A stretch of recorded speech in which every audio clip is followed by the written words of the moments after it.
Question है शायद 2019 में।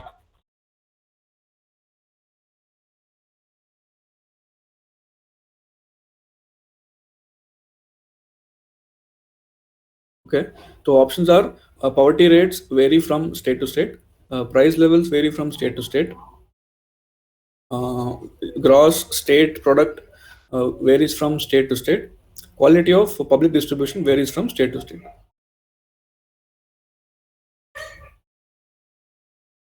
बी ना?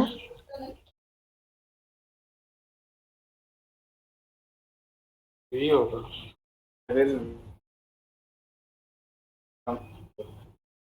ये लग रहा है ना? हाँ बी। ये आंसर है। Poverty line estimation in India is based on basket of consumption of goods, monthly spending on education, health, electricity, and transport also, as per Suresh Tendulkar committee. And the prices of these goods change from state to state. This is the reason for having high official poverty line in some states, whereas less in some other states. Okay. So that's the reason. इसके बारे में कुछ और पढ़ना है क्या, poverty line के बारे में? आई थिंक अभी सारे क्वेश्चन पावर्टी लाइंस पे ही रहेंगे तो और आता रहेगा। तो एक बार कर लो, फिर अच्छे से पढ़ लेते हैं इसको। किसी को पता हो तो डिटेल कुछ भेज दो यार। हाँ, आई थिंक अक्षय वो 4th चैप्टर है ना सर्वे में, वो पूरा पॉवर्टी के ऊपर ही है ऑलमोस्ट, वो भी पढ़ेंगे एंड में। ओके ठीक है। नहीं मतलब इसके बेसिक्स बोल रहा था मैं, आई मीन इकोनॉमिक्स सर्वे में बेसिक्स तो नहीं होंगे ना, पावर्टी लाइन क्या होता है या फिर व्हाटएवर, अलग अलग कमिटीज जो है 4-5 कमिटीज। हाँ वो सारे हिस्टोरिकल बैकग्राउंड पढ़ना पड़ेगा ना, सारी कमिटीज ने क्या क्या रिकमेंडेशन किया था। अभी I think latest Tendulkar committee है, लेटेस्ट जो 2011 का है, तो अकॉर्डिंग टू दैट 21% है हमारा पॉवर्टी लेवल, 20%, 21%। बट लेटेस्ट जब हम देखते हैं ना, if you see even in Mains recently 2020 में they asked multidimensional poverty index, तो वो भी multidimensional poverty index also becomes important इस टॉपिक के लिए, उसका इंडिकेटर्स और उसका परसेंटेज लेकर।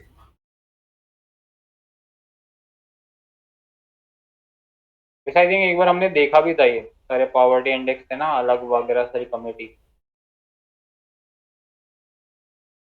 ठीक है अभी ये वाला पढ़ दो, आई थिंक इसके अंदर एक्सप्लेनेशन भी आ जाएगा किस क्वेश्चन में था। करेक्ट, आई थिंक पूरा देखेंगे सारा क्वेश्चंस, अगर कुछ बचता है ना तो we can take up. So second question is, persons below the poverty line in India are classified as such based on whether, okay, so they're classified based on first is they are entitled to a minimum prescribed food basket. They are entitled to a minimum prescribed food basket. Second is they get work for a prescribed number of days in a year. I think ये तो नहीं है ना work number, ये तो unemployment है ना शायद। हाँ correct. They belong to agricultural laborer household and scheduled caste tribe. तो ये सभी नहीं हो सकता, right? Because poverty is across everything. And then their daily wages fall below prescribed minimum wages. ये सही लग रहा है डी। नहीं but minimum wages ए लग रहा है। हाँ correct, ये लग रहा है। अभी हमने पढ़ा ना कंजप्शन के ऊपर बेस्ड होता है। सॉरी हाँ हाँ। कंजम्पशन कितना रहना चाहिए, लाइक रुपीज है ना कुछ 340 ऐसा कुछ? वो तो वेज है मिनिमम।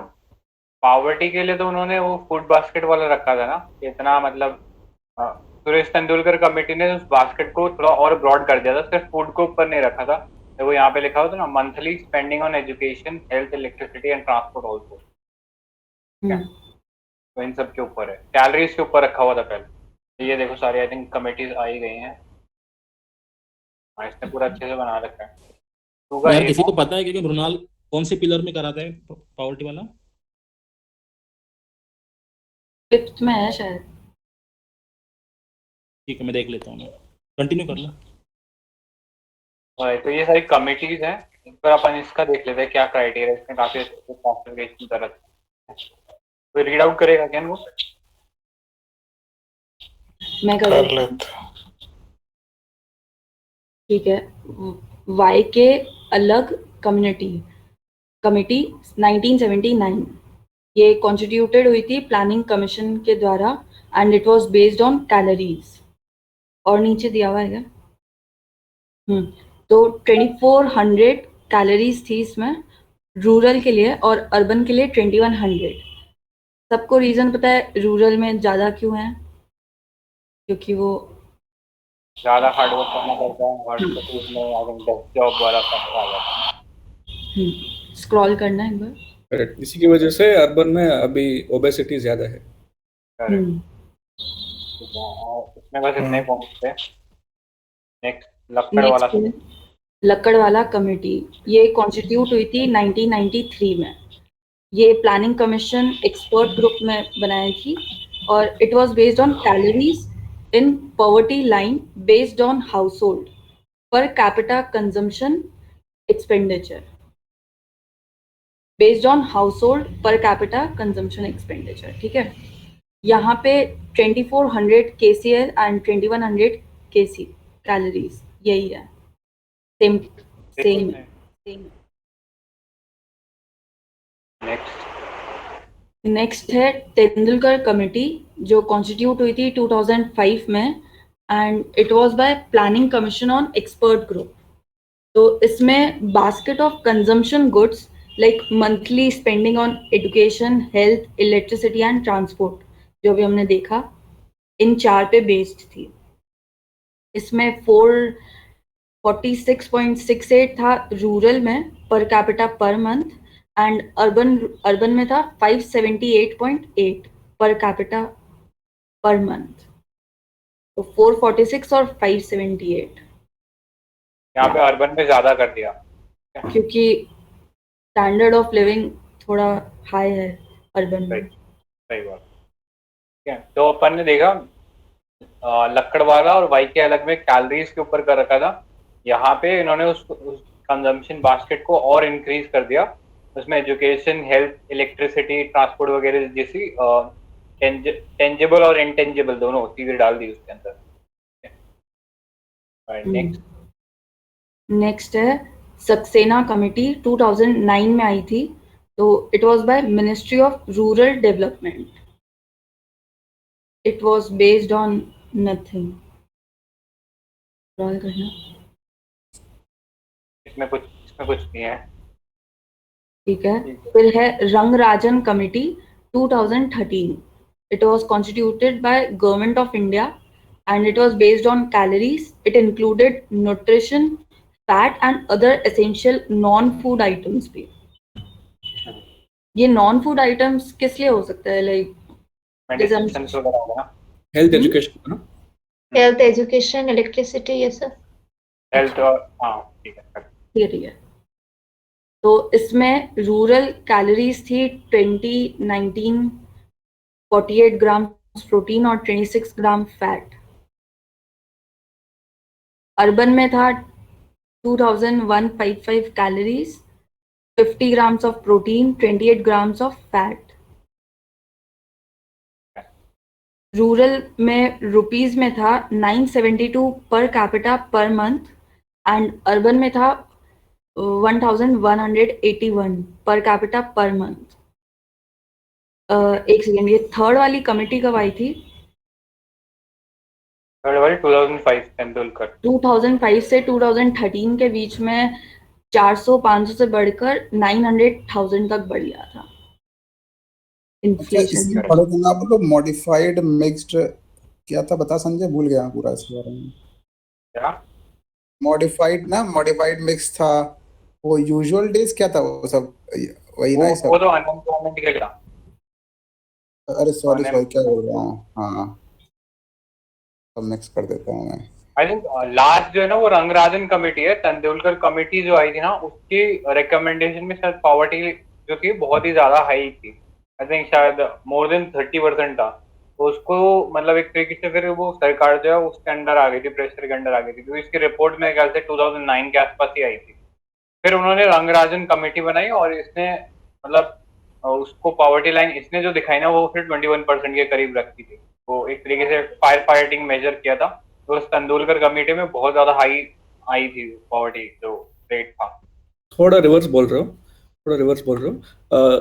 तेंदुलकर कमेटी 2005 आया था ना, तो उसके बाद इसका रिपोर्ट एज यू सेड 2009-10 में आया, तो इसमें 21% था। ओके, जो अभी हम कैलकुलेट करते हैं 21% है। नेक्स्ट रंगराजन कमेटी सेटअप किया गवर्नमेंट ने, इसके रिपोर्ट में बहुत हाई आ गया पॉवर्टी, जो तुम बोल रहे थे, ऑलमोस्ट 30% आ गया। तो Rangarajan committee is not accepted as of now. तो गवर्नमेंट का ऑफिशियल एक्सेप्टेड वर्जन है तेंदुलकर कमेटी, जो 2010 का था शायद। Rangarajan is not accepted. Okay, 21 Tendulkar का है और 30 रंगराजन का है। हाँ, रंगराजन नॉट एक्सेप्टेड। अच्छा। तेंदुलकर हमारा जल्दी आया था ना खेलने, बैटिंग करने, तो 21 साल का हो गया। और इसका ऑर्डर याद करना ना, तो पहले देखो वाई क्रोमोसोम आया तो वाई अलग आ गया, फिर लड़का पैदा हुआ तो उसका नाम तेंदुलकर हो गया, फिर छक्का मारा उसने तो सक्सेना हो गया, आए फिर रिंगा रंगा ना हम लोग डांस करे, छक्का पड़ा, वाई क्रोमोसोम लड़का, तेंदुलकर, भाई रंगराजन। कहाँ थे भाई इतने दिनों के बाद? सही है। शशांक भाई फिर से बोल दो यार। यार ये बोला कि वाई क्रोमोसोम है तो पहले वाई क्रोमोसोम आया, उसके बाद लड़का पैदा हुआ तो उसका नाम तेंदुलकर रखा गया, तो छक्का मारा उसने, सक्सेना हो गया वो। फिर हम लोग सब खुश हुए तो नाचे रंगा रंगा रंगा रंगा। नाइस, वेरी नाइस यार। कमेटी वाले अगर सुनेंगे ना, वो तो पंखे पे लटक जाएंगे। आई थिंक मतलब इसमें बाकी सब तो अपने को डिफरेंस पता ही लग गया कि कैलोरीज में ब्रॉडन सबसे पहली बार कैलोरीज को इसने किया था तेंदुलकर ने, और देन रंगराजन ने इसके अंदर जो न्यूट्रिशन पार्ट और फैट पार्ट इंक्लूड कर लिया along with non food items, ठीक है। और उसके अंदर हमने देखा कि इधर कैलोरीज जो थी ना रूरल में कम थी, लास्ट वाली जो रंगराजन कमेटी थी उसमें कैलोरीज कम थी रूरल के अंदर और हायर थी अर्बन के अंदर, ठीक है। सिमिलरली बाकी फैट वगैरह और प्रोटीन वगैरह भी अर्बन में ज्यादा दिया था, ठीक है। और फिर जो रेट लेवल भी रखा था वो अर्बन में ज्यादा रखा था, 1181 का रुपीज का पर कैपिटा पर मंथ, और 972 पर कैपिटा पर मंथ रखा था रूरल के अंदर। नेक्स्ट क्वेश्चन पे चलते हैं, question number 3। How does the National Rural Livelihood Mission seek to improve livelihood options of rural poor by setting up a large number of new manufactured industries and agri-business centered in rural areas? फिर आता है by strengthening self-help group and providing skill development by supplying seeds, fertilizer, diesel pumps and micro irrigation equipment free of cost to farmers. Third वाला नहीं लग रहा है, पहले तो सही है शायद। हाँ, सेकंड तो पक्का सही है। थोड़ा एक्सट्रीम हो गया ना। Free of cost. हाँ, वो सी मुझे लग रहा था एक्सट्रीम हो गया। ठीक है, थर्ड मतलब अगर थर्ड को हम एलिमिनेट करें तो 1, 2 और 2 ओनली का ऑप्शन आ रहा है, ठीक है। And by setting up a large number of new manufacturing industries and agri-business in rural areas. ये तो पता नहीं, मुझे तो गलत लग रहा है ये। नहीं, जनरली सही हो सकता है ना, बिकॉज गवर्नमेंट का एजेंडा है नॉन फार्म एम्प्लॉयमेंट, राइट? तो ऐसा बोल। बट ऐसा भी तो हो सकता है ना, जैसे इंडस्ट्रीज और मैन्युफैक्चरिंग इंडस्ट्रीज रूरल में क्यों लगवाएंगे? हाँ, वो ऑप्शन नंबर 2 ओनली भी है क्या?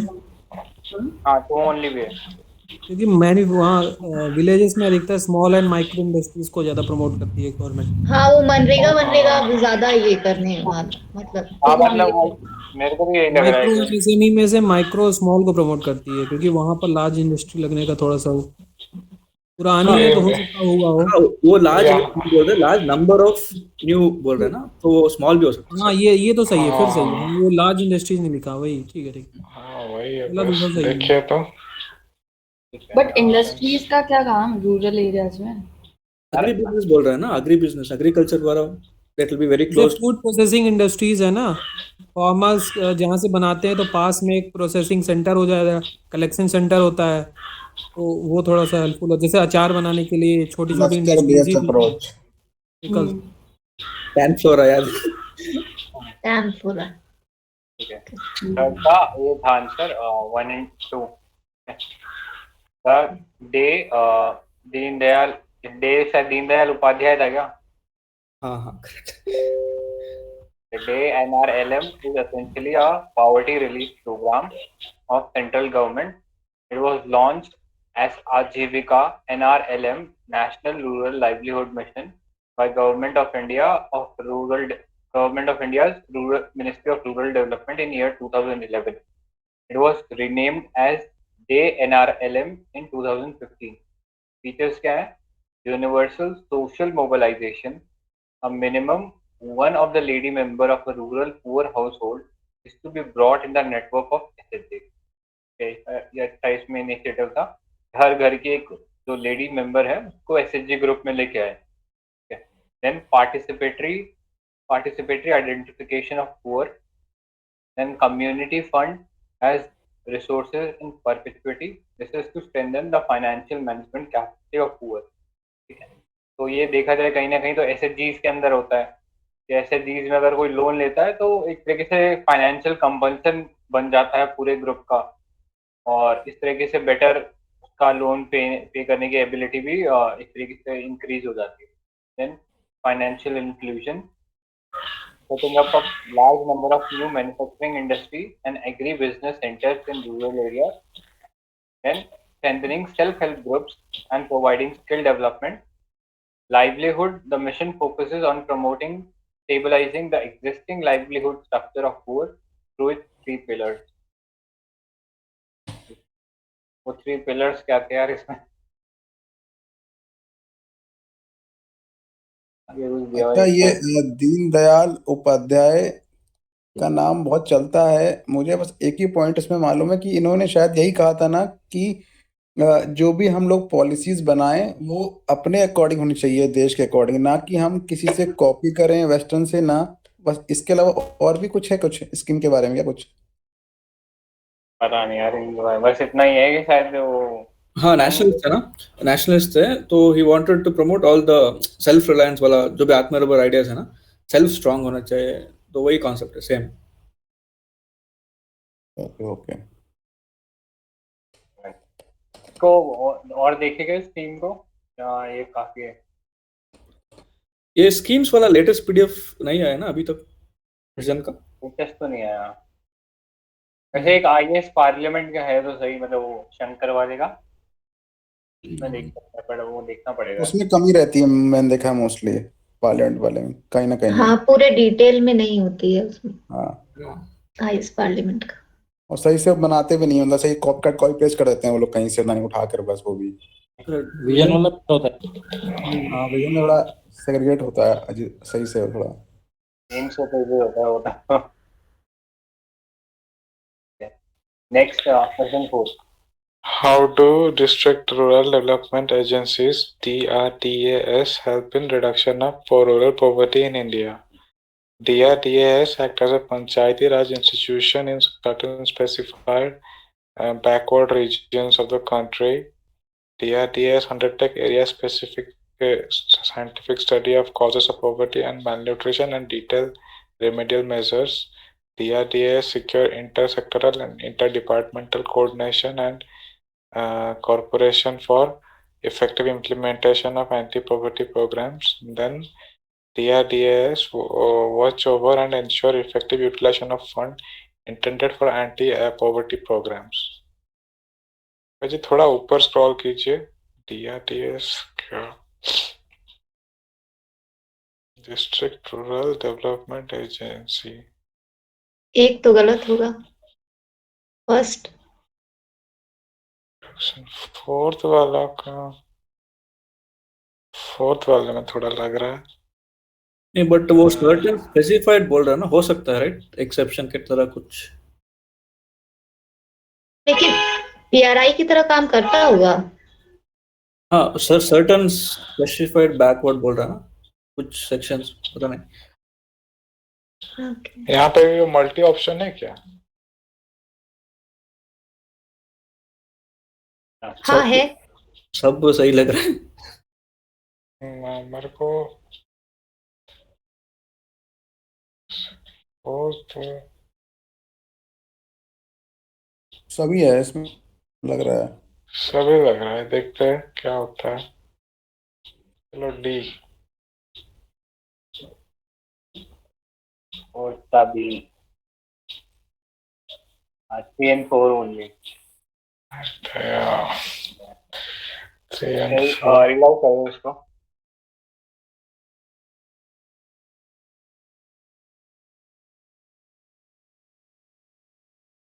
कोई पढ़ो बोला, क्या बोला? सुनाई नहीं दिया, sorry sorry. District rural develop पढ़ो। Rural agencies. Over the years, district rural development agencies have emerged as a principal organ at the district level to overseeing the implementation of different poverty alleviation programs. The prime objective is to professionalize the DRT as so that they are able to effectively manage the poverty alleviation program of Ministry of Rural Development and interact purposefully with other agencies. Coordination वाला आ गया. DRD are expected to effectively coordinate with Panchayati Raj institutions, ensure effective utilization of fund intended for anti-poverty programs. पहला वाला तो सही है. पंचायती राज बोला. Coordination बोल रहा है ना? Certain specified हाँ. backward regions में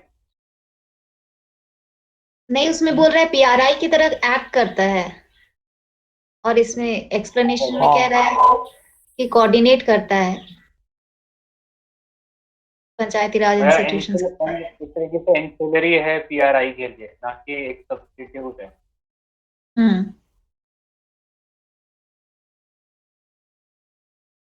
राइट, तो फिर थर्ड एंड फोर्थ की वहां पर general statement.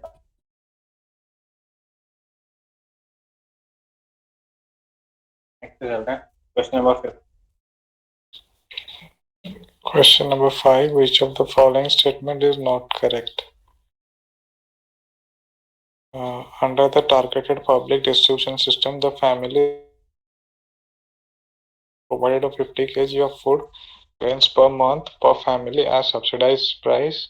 Under Annapurna scheme, indigent senior citizens above of 65 age and above are eligible for national old age pension but not getting pension can get 10 kg of food grains per person per month free of cost. Ministry of Social Justice and Empowerment has a scheme in which indigent people living in welfare institutions like orphanages are given 15 kg of food grains per month per person per month of BPL rates. Ministry of UHRD gives financial support to midday meal scheme for benefit of class 1 to 5 students in government or government aided schools. I think mid day scheme में शायद class 1 to 8 है ना। 8 है, लेकिन 1 से 5 भी शायद provide करते हैं अलग से, 6 से 8 अलग होता है उनका। हाँ, मतलब क्राइटेरिया अलग अलग रहता है कि थोड़ा सा जैसे प्रोटीन का लेवल जो है वो 6 to 8 वालों को थोड़ा सा ज्यादा मिलेगा, क्लास 1 to 5 को। ये 15 केजी सही है क्या ये सी वाले में? ज्यादा नहीं है। हाँ 15 kg कम है ना? वही पर ये पर्सन कम है. हर पर्सन दे रहा है ना। मुझे तो सोशल जस्टिस नहीं लग रही। मिनिस्ट्री सोशल जस्टिस है क्या? आई थिंक इसके तो सोशल जस्टिस ही होनी चाहिए।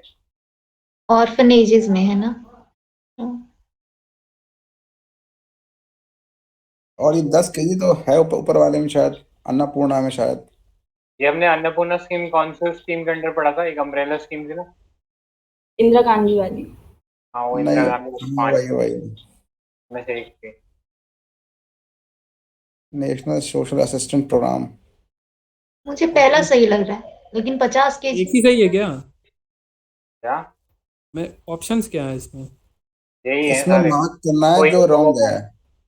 अच्छा, उनमें से कोई एक सही है? अरे कोई एक गलत है। गलत है। वो गलत है। ओके, तो टीपीडीएस में 50 kg मिलता है क्या? नहीं ना?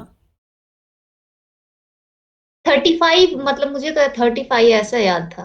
फैमिली पर फैमिली शायद 5 लोग को मानते हैं फैमिली में शायद, तो 5 × 7 35।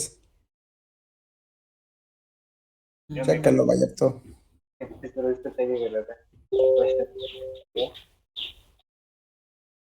का ये है टीपीडीएस वाले में गलत होगा अपना।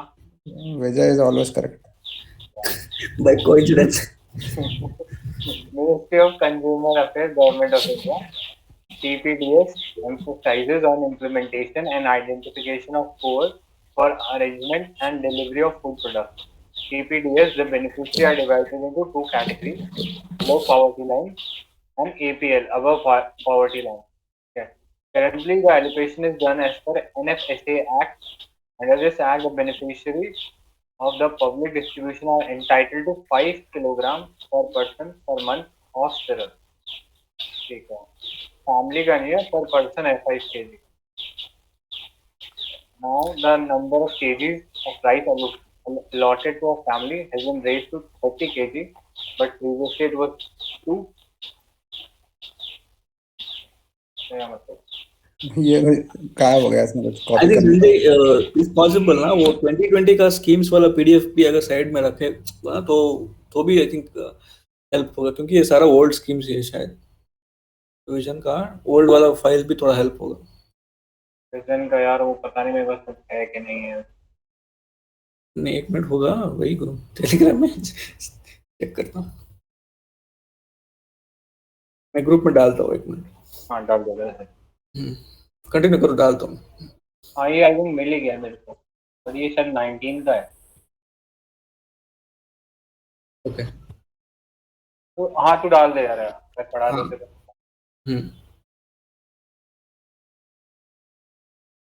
ठीक है।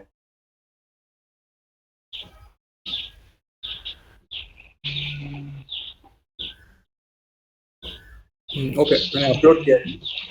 हाँ, आई थिंक वही है सेम।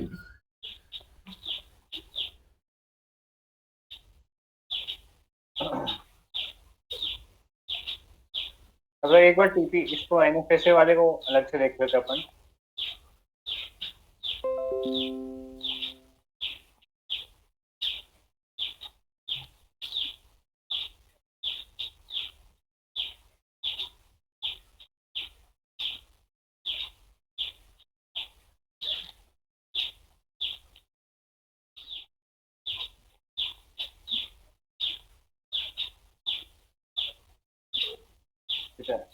NFSA started September 2013.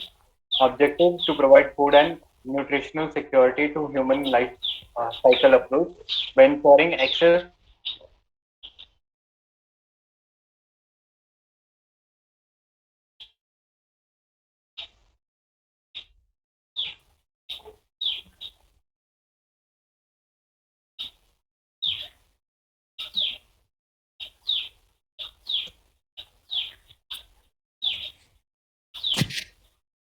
वो NFSA to 67%.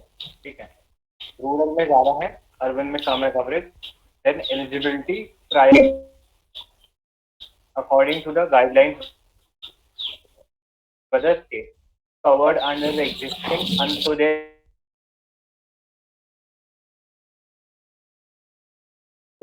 5 kg of food grains per month मिलेगा at 3 to 1. ये है, और 3 to 1 का सीक्वेंस क्या है? Rice, wheat and chorus grain. ठीक है. The existing Anna Yojana household will continue to receive 35 kg of household food grains per household per month. ठीक है. जो अंत्योदय के अंडर आ रहे थे उन्हें ये 35 kg जो है फूड ग्रेन्स अभी भी मिल जाएंगे.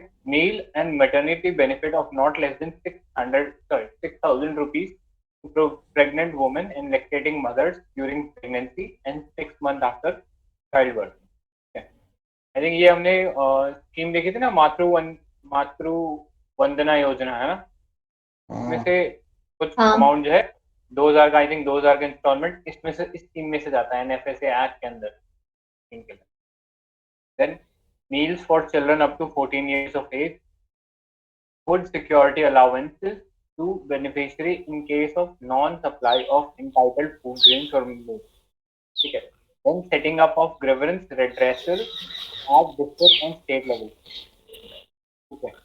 तो एक फूड सिक्योरिटी अलाउंस भी है, अगर किसी को आप फूड ग्रेन नहीं दे पा रहे हो तो उसके लिए कुछ कुछ या तो आप कैश में या कुछ इस टाइप से आपको अरेंजमेंट करना पड़ेगा कि वो और कहीं से फूड को खरीद सके. ठीक है. और आई थिंक अभी ना थोड़ा वो दिल्ली गवर्नमेंट और सेंटर के बीच में टसल चल रहा था इसी स्कीम को लेके. व्हाट हैपेंड इज कि उन्होंने ना वो स्टार्ट किया था होम डिलीवरी, कि हम जो है फूड ग्रेन, जब जैसा फूड ग्रेन्स ले लिया तो आप तो सीधा जाके फूड ग्रेन्स खा नहीं लोगे. जैसे वीट है ना, आप सीधा वीट को जाके खा नहीं सकते, आपको पहले वो कराना पड़ेगा, पिसवाना पड़ेगा, आटा बनाना पड़ेगा, फ्लोर बनाना पड़ेगा. उन्होंने बोला ये सब डिलीवरी करा के देंगे और उसमें मतलब जो हल्का सा चार्ज लगेगा वो उसमें चार्ज करके फिर आगे दे देते. तो और फिर वो स्कीम का ये भी टसल हो गया कि उसका क्रेडिट कौन लेगा. तो ये बोल रहे थे कि हमने अपनी नई स्कीम बनाई है तो उसके अंदर ये जो NFSA वाला जो पूरा है सारा चीज, हम उसके अंदर उसको पूरा एकदम यूजर सेंट्रिक बनाकर और फिर आगे ट्रांसफर कर देंगे और अपना एक टैग लगा दिया था स्कीम के ऊपर. उस चीज को लेकर टसल हो गया था, काफी लंबा चला था. अभी भी शायद उसके चक्कर में लोगों को फूड ग्रेन्स नहीं मिल पा रहे हैं यहाँ पे. आई थिंक थोड़ा सा इम्पोर्टेंट हो जाता है. हाँ भाई भिजवा देना प्लीज कर मुझे. बाकी तो आई थिंक कुछ इम्पोर्टेंट लगेगा इसमें. रिसेंटली ना नीचे का प्रपोजल था कि वो परसेंटेज वाला सारा कम करने का प्रपोजल था उनका. शायद आई थिंक नेक्स्ट में वो थोड़ा शायद रेट रिवाइज करने का प्रपोजल था, क्योंकि देखा जाए 2013 से रेट रिवाइज ही नहीं हुआ है. हाँ rate and even the percentage coverage मतलब हाई हो गया 75% ओवरऑल. मतलब वो कम करना चाह रहे हैं वो कवरेज. Correct correct. ये वाली स्कीम होगी. नेक्स्ट पे चलते हैं पापा ने. हाँ ये सारी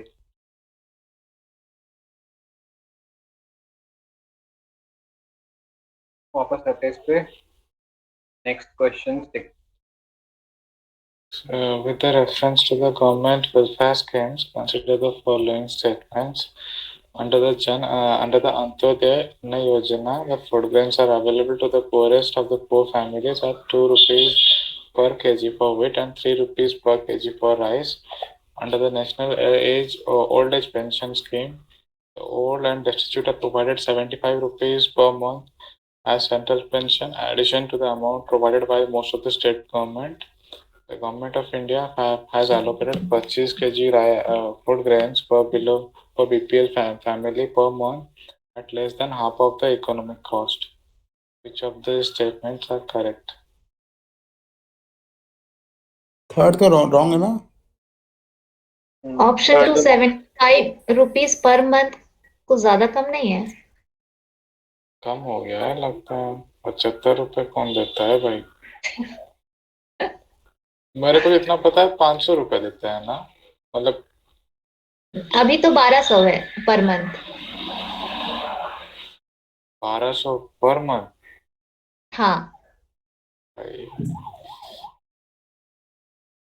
मतलब ओल्ड एज का पता नहीं, विडो पेंशन तो है. मतलब इसमें ये भी कह रहे हैं सेंट्रल प्रोविजन है, उसके अलावा स्टेट अपना ऊपर से दे सकता है. Still 75 rupees. हाँ स्टेट्स भी बहुत स्कीम्स कॉम्प्लीमेंट किया है तो आई थिंक डबल होगा इसका. सेकंड वाला गलत. नहीं पता. और फर्स्ट वाला अंत्योदय. सेकंड आउटपुट हो गया. फर्स्ट वाला अंत्योदय अन्न योजना 3 kg चावल. हाँ 2 रुपए. यार ये बताओ 2-3 रुपए में तो अभी नॉर्मल इसमें भी यही होता है ना, टारगेटेड TDS में इसमें भी तो सेम होता है ना. हाँ तो फिर अंत्योदय अन्न योजना में क्या डिफरेंस हुआ फिर? तो अंत्योदय में वो अमाउंट था ना एक्स्ट्रा 35 kg कुछ. हाँ वही मैं कह रहा हूँ कि ये सही हो गया फर्स्ट स्टेटमेंट उस हिसाब से सही नहीं हुआ ना फिर तो. नहीं वो वैल्यू नहीं है ना, अमाउंट है ना. नहीं अंत्योदय में तो फ्री है ना पूरा. वही मैं कह रहा हूँ ना. आई थिंक NFSA एक्ट है ना, उसके अंडर है ये रेट. तो अंत्योदय अन्न योजना में याद नहीं आ रहा मेरे को. आई थिंक पढ़ा भी नहीं अंत्योदय योजना तो मैंने. इसकी टारगेटेड ऑडियंस क्या है अंत्योदय की? पूरेस्ट फैमिलीज है ना, जो BPL में भी पूरेस्ट आते हैं शायद वो. ठीक है, इसको देख लेते हैं अपन। लिखता हूँ बी है, B is all of the above, सारे ट्रू है। तो जैसे करेगा पानी इसको? पी के मतलब भाई 75 रुपए सरकार देती है। कोई पढ़ लो यार इसको। हाँ, अंत्योदय अन्न योजना is a government of India sponsored scheme to provide highly subsidized food to millions of the poorest families, provide with opportunity to purchase up to 35 kg of rice and wheat at highly subsidized cost of 3 rupees per kg of rice and 2 rupees per kg of wheat. तो फिर आता है national as non Sanjay I think एक काम करो, कंट्रीब्यूशनरी वो schemes वाले में जाकर अंत्योदय सर्च करो। आई थिंक वहाँ पर प्रॉपर्ली विजन है दिया वो। कंट्रोल एफ कर लो ना।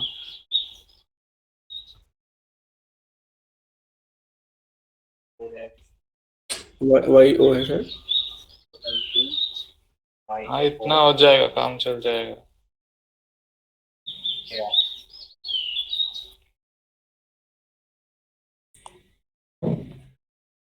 कुछ नहीं है। एन बस एन लगा दो तो देखते हैं कितना आता है। 42 पे है पेज नंबर।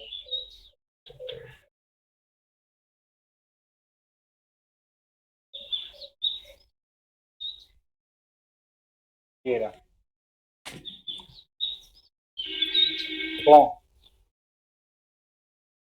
पढ़ दो sir. To target poorest of the poor population and provide them relief from hunger.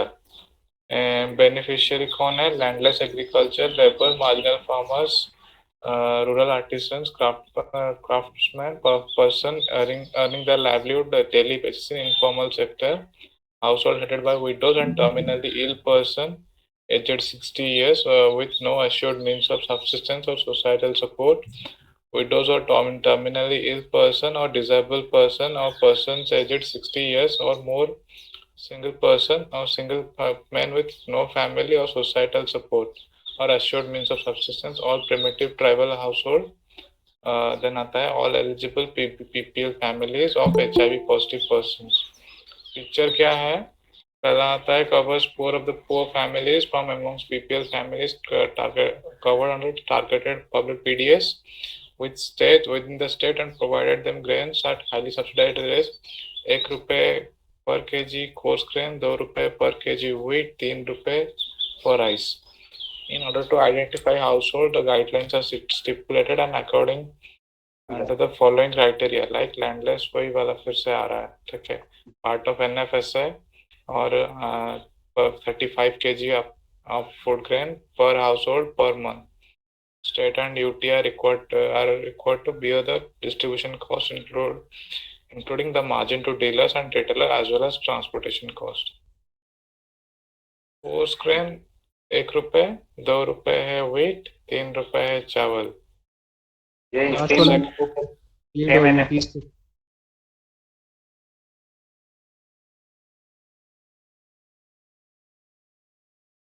ठीक है। स्टेट्स के पास डिस्ट्रीब्यूशन कॉस्ट है, margin to dealers and retailers as well as transportation cost भी वो लोग देगा।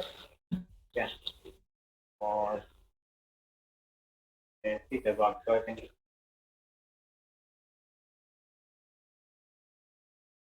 ₹1-2-3 में सब कुछ मिल रहा है, मतलब ₹1 में कोर्स स्क्रीन, ₹2 में। तो अगर हम देखें तो एनएफएसए और इसमें डिफरेंस किस टर्म्स में हुआ फिर?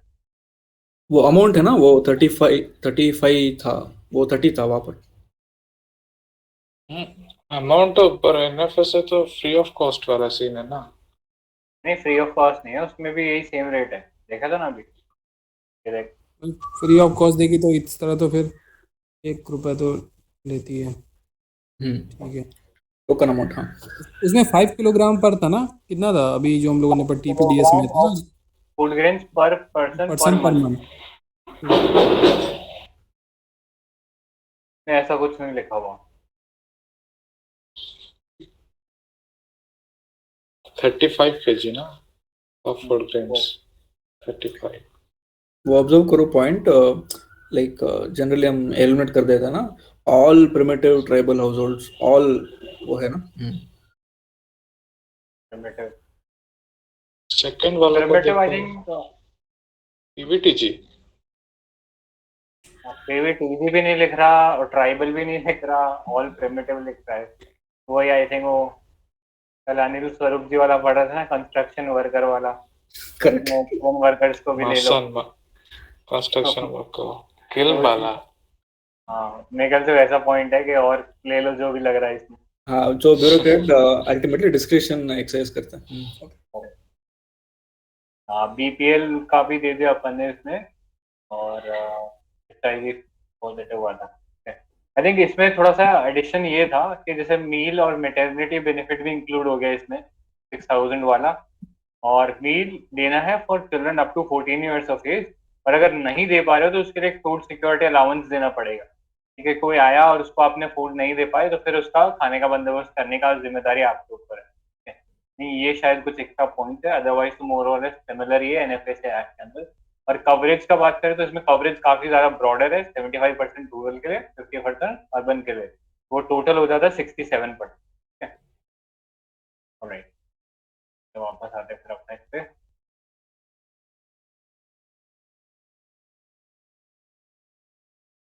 ये आगे पढ़ना था ना, national old age pension scheme, एक बार ये पढ़ दे महफूज।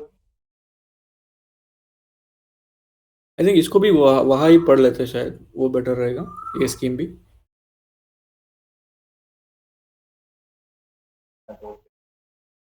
ये सिर्फ ओल्ड एज टाइप कर दो, आ जाएगा, कंट्रोल F डालते जाओ।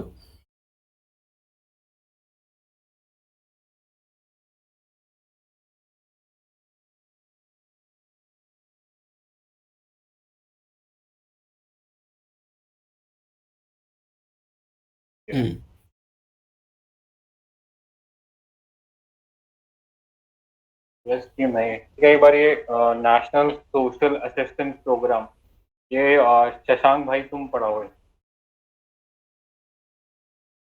मैं पढ़ूं? हाँ भैया। अच्छा, सुनना, ऑब्जेक्टिव क्या है? To provide support to aged persons, widows, disabled persons and bereaved families on the death of primary breadwinner belonging to below poverty line households। ठीक है, अब सैलेंट फीचर्स क्या है इसके?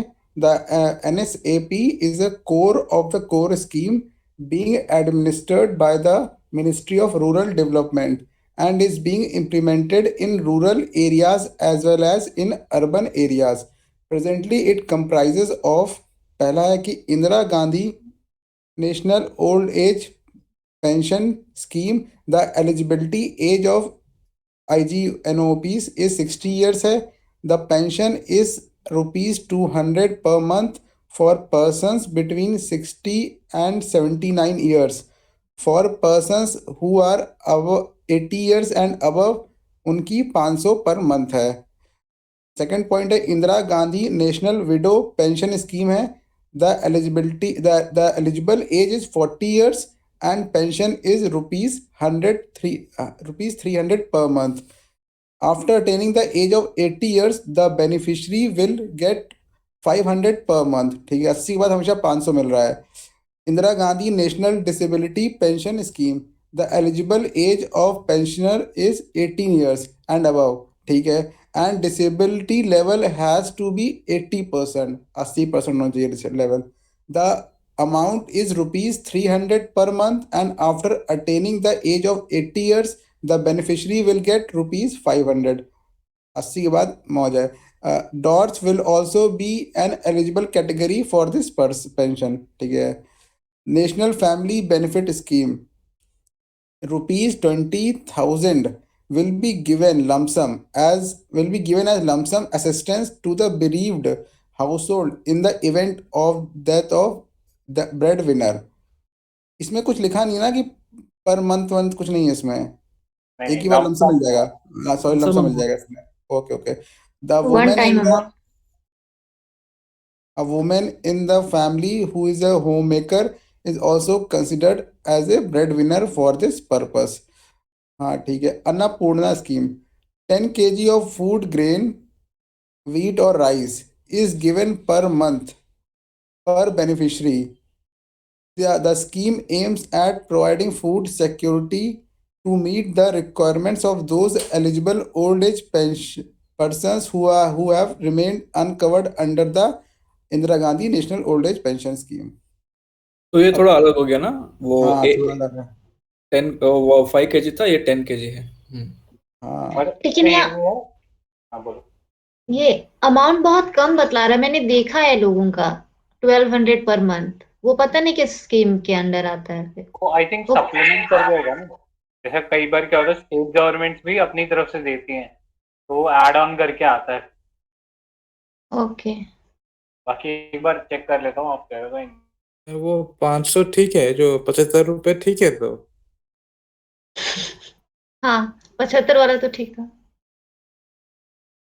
नहीं, many states ना, जो Kerala like that, there you know welfare में बहुत आगे है, तो they will give more even beyond this.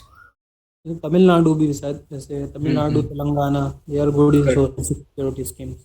Correct. हाँ फिर स्टेट कंट्रीब्यूशन ही होगा फिर आगे।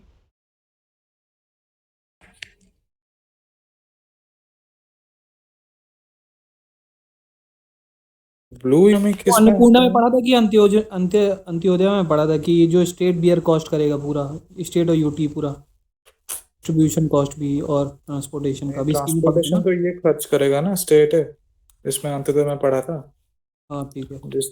अंत्योदय में पढ़ा था ना। हम्म। डिस्ट्रीब्यूशन कॉस्ट बेयर करेगा पूरा। अरे कहाँ गया भाई,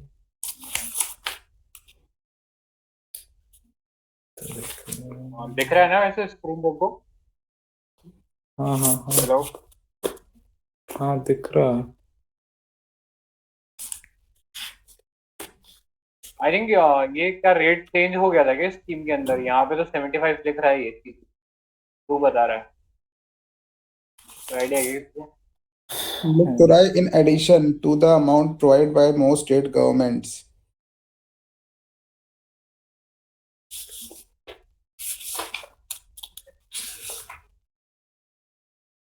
बट ये कोर ऑफ कोर स्कीम है ना, यहाँ तो सारा I think government he, central government fund करती है।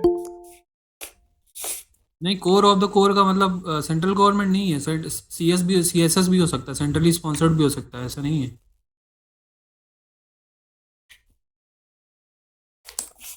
एक बार सर्च कर लो, कोर ऑफ द कोर का मतलब ये नहीं होता कि सेंटर ही करेगी, उसमें कंट्रीब्यूशन स्टेट का भी होता है, 60-40 का चलता है नॉर्मल नॉर्मल स्टेट्स में। सेक्टर में फुल कंट्रीब्यूशन रहता है स्टेट या सेंटर का, सेंट्रल सेक्टर स्कीम में। हाँ वही। नहीं तो core of the core scheme mostly अधिकतर सेंट्रली स्पॉन्सर्ड स्कीम है, क्योंकि ऑलरेडी बहुत ज़्यादा कवर करना होता है, तो उसमें सेंटर और स्टेट कंट्रीब्यूट करते हैं दोनों। सही कह रहा है। Centrally sponsored scheme are again divided into core of core scheme and core scheme. तो core of core के अंदर ये 6 schemes है, ठीक है? हाँ तो ये एक बार पहला सारे है याद कर लो तो तभी ये बता।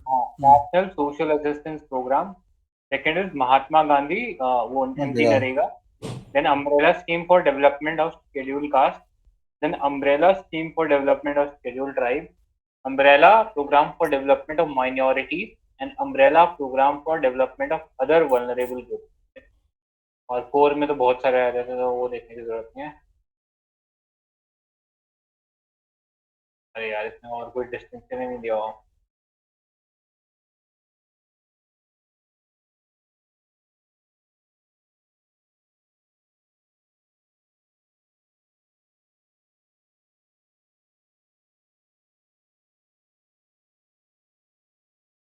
Core of the core fully funded होती है सेंटर से ना? नहीं वो नहीं, वैसे वही तो बोला, सेंट्रल सेंट्रली सेक्टर होता है, स्पॉन्सर्ड होता है।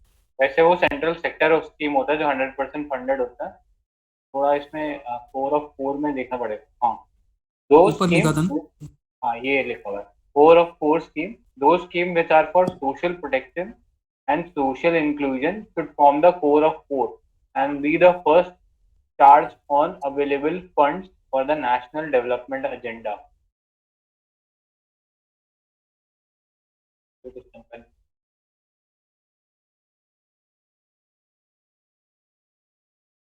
अच्छा ऊपर यही तो ना कि कोर ऑफ द कोर और core scheme of central sector scheme, ये तीनों अलग अलग है ना।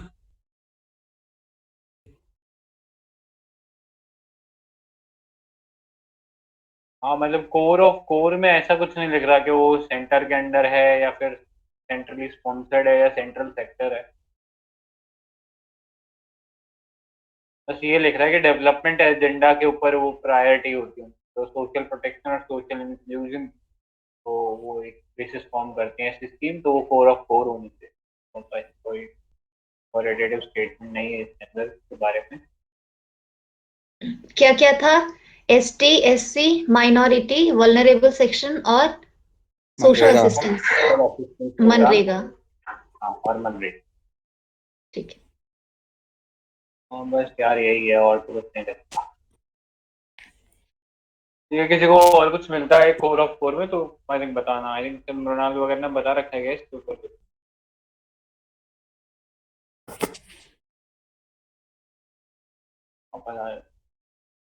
फिर आई थिंक ये शायद गलत ही लिख रहा था, ये IGOAP के अंदर जो पेंशन बता रहा है ना, ये आई थिंक गलत ही लिख रहा था, नेशनल ओल्ड एज पेंशन। मतलब 75 नहीं है। 25 नहीं है यार, ये तो ज्यादा होनी चाहिए ना। 75 कम नहीं लग रहा है बहुत? 75 रुपए में क्या आता है? 7 कुरकुरे होंगे बस। अरे 200 लिख रहा है उसमें और 500 लिख रहा है इंदिरा गांधी में, यहाँ 75 लिख रहा है। हाँ, वही तो 75 ही देखो, गलत है। या तो ऐसा हो सकता है कि ये बाद में रिवाइज किया हो, ऐसा है क्या किसी को आइडिया कुछ रिवाइज किया है? हाँ, अगर रिवाइज भी करेंगे ना तो कम कहीं करेंगे ना, इंक्रीज करेंगे, राइट? हाँ तो वही कह रहा हूँ ना, अगर पहले का होगा क्वेश्चन तो शायद 75 तब सही हो, मे बी स्पेस ने यहाँ दे रखा है 76, अदरवाइज तो लॉजिक नहीं बनता है। ठीक तो है, ये चलो बहुत इसको। पुराना क्वेश्चन है, 1980s का शायद। अरे यार ये 80s में तो स्कीम ही नहीं आई थी, ये स्कीम आई थिंक 2000 के आसपास आई हुई है। 95 वही की शायद 1-2 स्कीम, साल के अंदर। 95 की स्कीम है शायद ये। हाँ सही बोल रहे हैं, 95 का आई थिंक पूरा स्कीम लॉन्च किया था इन लोगों ने, मे बी शायद पहले के हिसाब से दिया होगा ये, है ना। हाँ हाँ, अभी ये कितना तो है, पता ही 200 नहीं। और 200 और 500। 205। ठीक है, नेक्स्ट पे चलते हैं ना।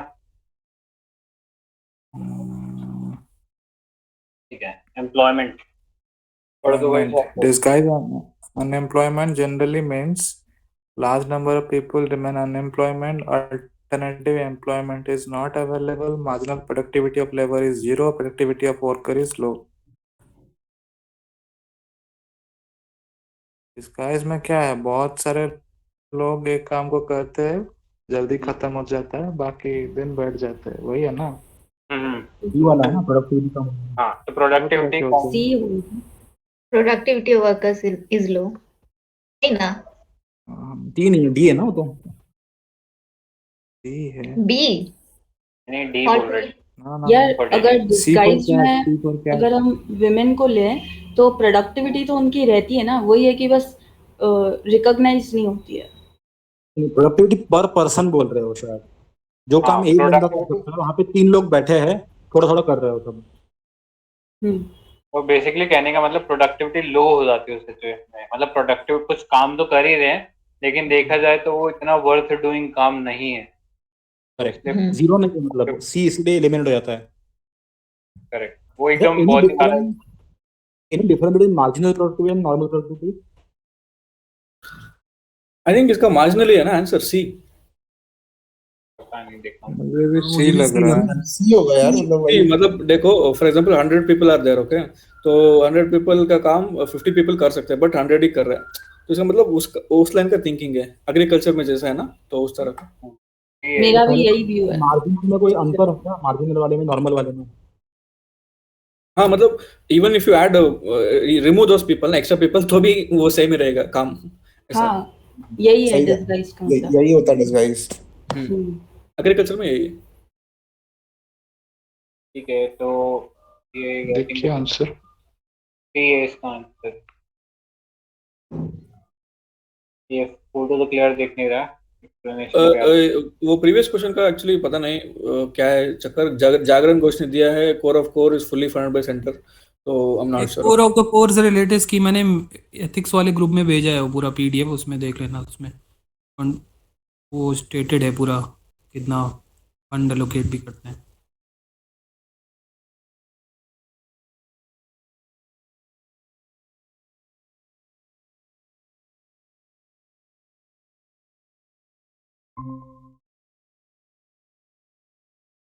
भाई सब लोग शांत क्यों हो गए? IOR का फुल फॉर्म क्या है? Indian ocean in region. या ठीक है, ठीक। ये और के नाम होती है। तो हमको समझ आया किसी को डिफरेंस क्या है उसमें?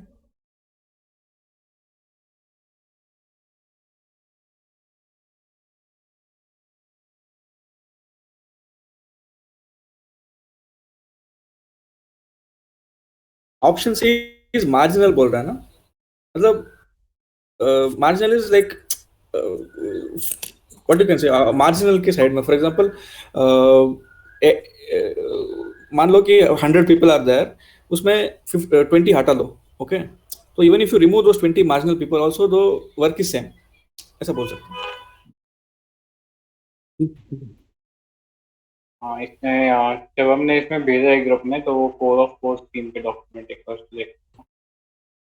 वही है जो पहले देखा था ना, 6। वही है हम्म। ये। अच्छा, अच्छा, मुझे लग रहा है कुछ और देखा था। ये तो वही साइज थी। ठीक है, ठीक है। और नेक्स्ट मार्जिनल प्रोडक्टिविटी वो होती है कि इसमें एक इनपुट ऐड करने पर जो आउटपुट हो रहा है वो कितना इंक्रीज हो रहा है। हाँ, जैसे वो कैपिटल टू। अपॉर्चुनिटी कॉस्ट नहीं होता जैसे। आईकॉर के टाइप ना। हाँ, राइट राइट, वही आईकोर की टाइप का है कि वो आउटपुट तो वही है, इंक्रीज नहीं हो रहा फाइनली। एक इनपुट देने पर आउटपुट में कोई इंक्रीज नहीं है, क्योंकि आउटपुट कांस्टेंट है, उसमें कितने लोग बढ़ जा रहे हैं, कोई फायदा नहीं हो रहा है। करेक्ट, वो लॉ है ना, वो लॉ से लिंक्ड है वो। हाँ, मतलब ये- चेंज इन दोनों चेंज क्वांटिटी में, इनपुट में चेंज करने पे आउटपुट पे कितना चेंज हो रहा है। ठीक है, तो अगर हम कह आउटपुट में रहे कोई थे चेंज नहीं हमने, कर रहा है। हाँ, अगर हम कह रहे हैं कि जब सपोज एक काम को 10 वर्कर कर रहे थे, उनका कुछ प्रोडक्टिविटी था, अब मैंने 11वां पर्सन और ला दिया, तो उससे क्या मतलब जो चेंज हुआ है उससे कुछ प्रोडक्टिविटी में चेंज हो रहा है। तो यहाँ पे आंसर 0 होगा, क्योंकि काम तो उतना ही हो रहा है, तो प्रोडक्टिविटी में कुछ चेंज नहीं हो रहा, तो फिर वो 0 रहेगा। आईकोर इसका उल्टा होता है, डेल्टा एक्स आईकोर वाई। भी तो वही होता है। डेल्टा एक्स डेल्टा वाई होगा ना वो तो फिर। हाँ, वो कॉन्सेप्ट वही है मतलब। हाँ, कंसेप्ट वही है। तो दूसरा कौन सा बोला तुमने? ICOR, input output. Incremental ICOR capital output ratio. बिल्कुल सही। ठीक है। अरे वही मतलब कि एक यूनिट बढ़ाने पर कितना आउटपुट बढ़ रहा है। आउटपुट अपॉन साइड इनपुट होता है ना। इनपुट अपॉन सॉरी, आउटपुट होगा। इनपुट अपॉन आउटपुट होता है। तो ये भी तो इनपुट इनपुट अपॉन आउटपुट ही है। नहीं, ना ना, आउटपुट ये अपॉन उल्टा इनपुट है, है। ये आउटपुट अपॉन इनपुट है। नहीं, यही तो लिखा है, चेंज इन द फर्म्स। अच्छा अच्छा, सॉरी। ठीक है, नेक्स्ट क्वेश्चन। तो वही शाश्वत। To obtain full benefits of demographic dividend, what should India do? Promote skill development, introduce more social security scheme, reduce infant mortality rate, privatization of higher education. ये होगा ना? ए। यही तो लग रहा है। करेक्ट। बाकी तो Social रिलेटेड security। अलग लग रहा है। ठीक है, 2 का ए है, demographic dependent is the economic growth brought on by a change in structure of country's population, usually a result of fall in fertility or mortality rate. Then a demographic dividend comes as there is an increase in working population productivity, which boosts per capita income. Demographic dividend can be found with saving, labor supply, human capital, and economic growth.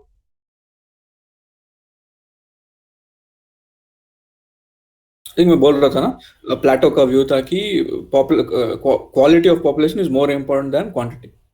तो हम normally उसका view इससे link करते हैं, demographic dividend.